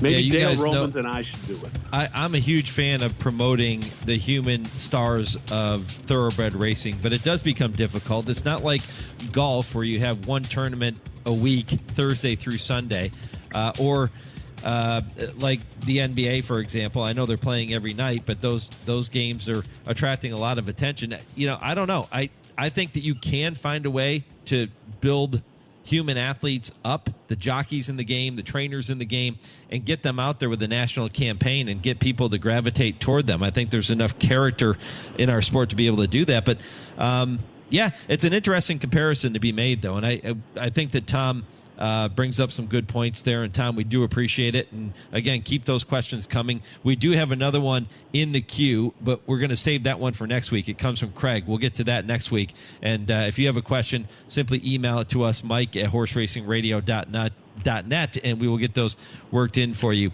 over the course of the next couple of weeks. All right, guys, one more topic before you make your final points. Last month, Dale gave a leg up to young Peruvian jockey Martin Schwann, who tallied multiple wins for the Romans Empire.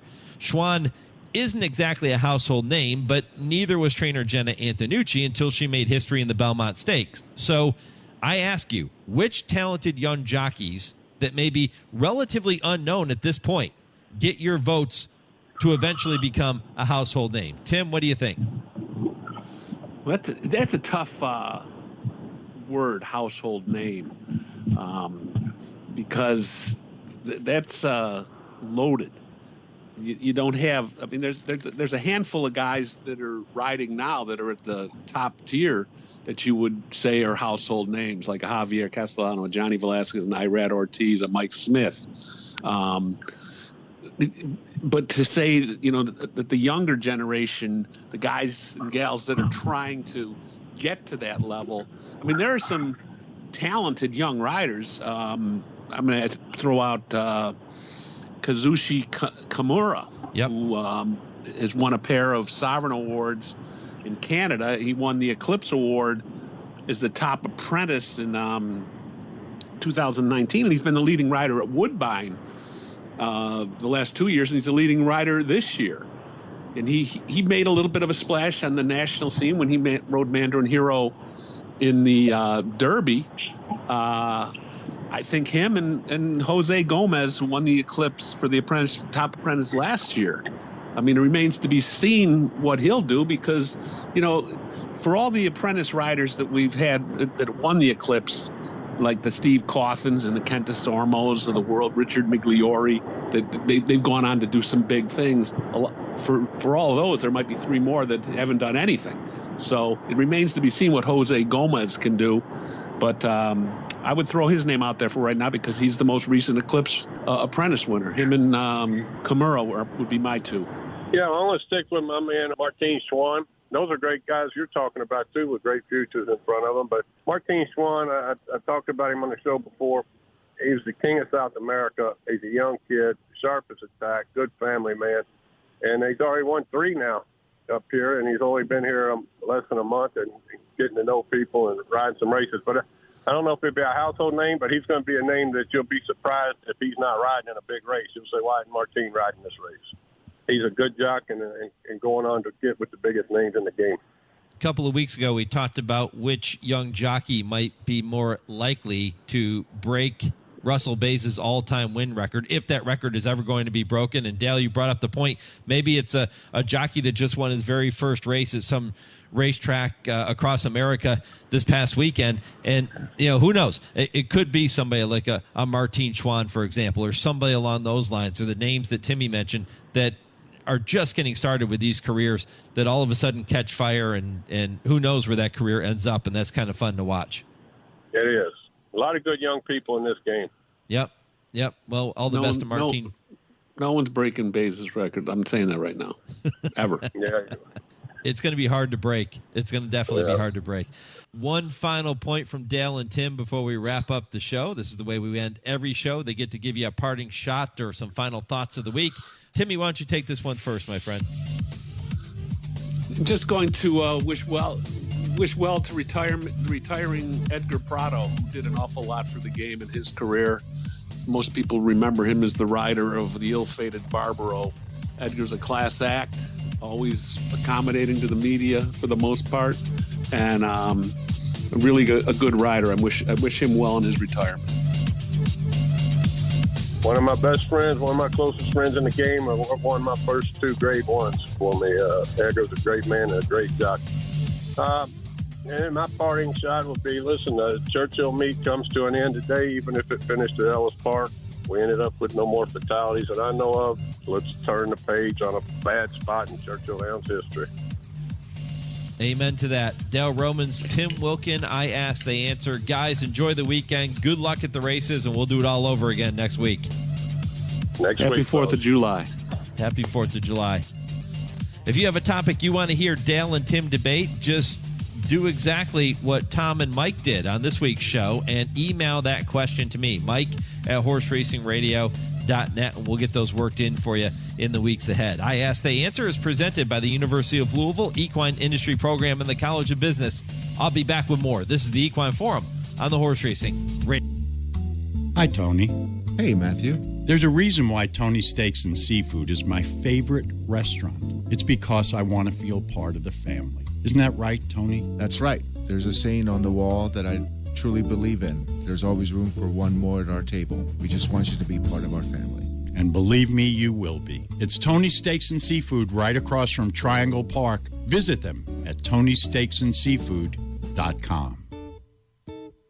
Joe Buck and John Smoltz welcoming you back to the City Center Convenience Mart. Well, John, the stage is set for the final transaction. That's right, Joe. Heather's moment has arrived, and you just hope all that training pays off. Heather lays down her purchase, but Randy rings it up as slowly as he can. He is a wily veteran. It gives Heather's eyes the chance to wander.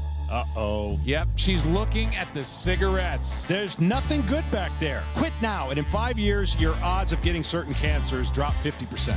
Meanwhile, Randy's stone-faced. He's giving nothing away. He just stands there, wetting his cashier's finger on that sponge. Heather toes the rubber. Here we go. Heather's arm is in motion. But instead of pointing at the back wall, she just grabs the gum off the counter. That's a slick move. Heather back. She is out of there. Even Randy tips his cap to Heather. Stand Up to Cancer and Rally wants you to reduce your risk for cancer. Go to takeahealthystand.org.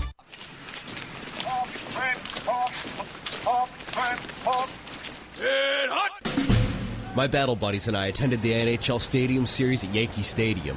We had never been there before, and two of us had never seen a hockey game. Man, we had the time of our lives. It was great therapy. Vet Tix, we can't thank you enough. Every empty seat at a concert, a game, motorsports, or a play is a missed opportunity to say thanks to a veteran and service member. We can help. We can give our veterans a special event where they too can create their own cherished memories. Find out how by visiting www.vettix.org. That's www.vettix.org. Find out how you can make a difference in a veteran's life. Thursday evenings, 6 to 7 p.m. Eastern, is the Brisnet.com call-in show. It's your chance to call in and let the Horse Racing Radio Nation know what's on your mind. Call us at 888-966-HRRN. That's 888-966-4776. And discuss the topics you choose in the world of thoroughbred racing. The Brisnet.com call-in show on Sirius 216, XM 204, and streaming live at horseracingradio.net. You're listening to the Equine Forum on HRRN, presented by TwinSpires. Well, remember that the July issue of Blood Horse Magazine now features 138 pages, and those include Fostering Family Ties by Lenny Schulman, focusing on the Coffin brothers and the parental lessons that lay a foundation for success. The Labor of Love of John Sakura, who transformed Hillendale-Talapa into an amazing showplace, that one by Alicia Hughes. And My Racehorse, great story here. My Racehorse, My Story. That is Walker Buehler, the two-time All-Star pitcher with the Los Angeles Dodgers, stepping up to the plate as a My Racehorse owner. Those are just some of the stories you will find in the July issue of Blood Horse Magazine.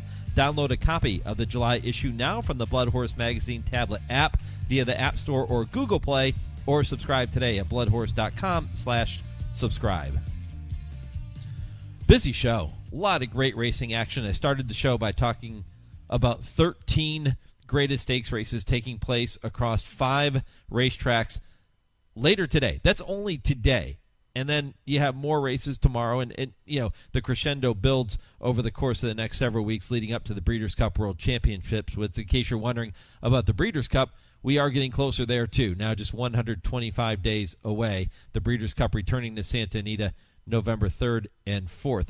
The Stephen Foster, the lone win in you're in on the program today. That is a win in you're in for the big one, the $6 million Breeders' Cup Classic. And I told you the last horse to sweep both the Stephen Foster and the Breeders' Cup Classic in the same year was Gunrunner back in 2017. Fort Larned, you heard from his jockey Brian Hernandez Jr. earlier in the program. Fort Larned did win both races, but he took the Stephen Foster in 2013 and the Breeders' Cup Classic the year before in 2012. So a lot on the line in that race and in all the races coming up later today, and I hope that all of you are going to be betting those races at TwinSpires. I agree with Vance Hanson, who gave you the triple play selection of Proxy in the Stephen Foster. I think he's going to be tough. My thanks to all of our guests for making this show possible, including Vance Hanson and Kurt Becker with his Stroll Through Racing History, and Dale and Tim in the previous segment. If you missed any portion, head back to the website, horseracingradio.net, to check out the podcast of the show. Still a couple minutes left. We're going to end this pre-4th of July edition of the program the way that has become tradition here on the Horse Racing Radio Network, by bringing you a very special 4th of July montage to wrap it all up. For all my guests, for my producer Lee Delapina in our Lexington studio, I'm Mike Penna. Thanks for listening to the Equine Forum. 25 days until the Steelers return to St. Vincent College. Here we go. Happy 4th of July, everybody. Enjoy.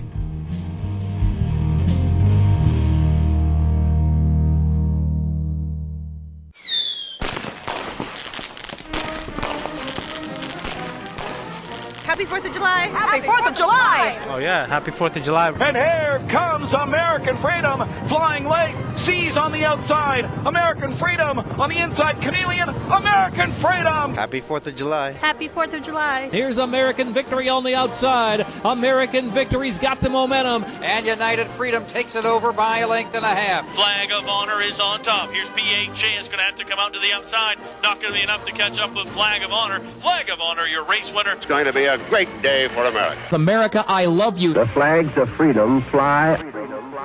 American anthem has taken off. Flag is flying at the 16th pole, has the lead. Flag is flying. Victor Santiago flag is flying by 2. And it's American Pride now starting to pull clear from Remind Me. American Pride wins easily. Here comes Freedom Reigns. Freedom Reigns for 3 in a row. Happy birthday, America. Oh, man, I love this country. I do love America. America now makes her move out in the middle of the track as they pass the 8th pole. And now American Patriot coming quickly on the outside. American Patriot wins it. United States won the leader. Hunter the Kitten on the inside and Alakazam. It is United States 1 holding on. Continuing to battle nose for nose, stride for stride, toe to toe. Unbroken circle on the outside. On the inside, America rocks. America rocks. It's going to be a great day for America. And it's the Constitution Colt, Independence Hall. And on the outside, Majestic Eagle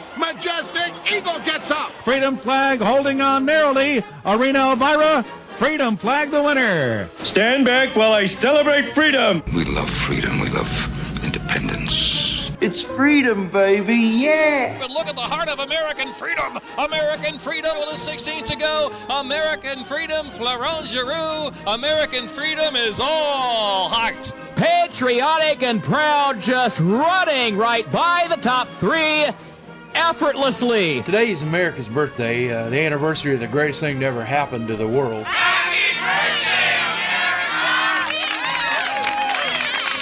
United States is running up the score. United States and John Velasquez under the wire, a dominant force today. I love this country.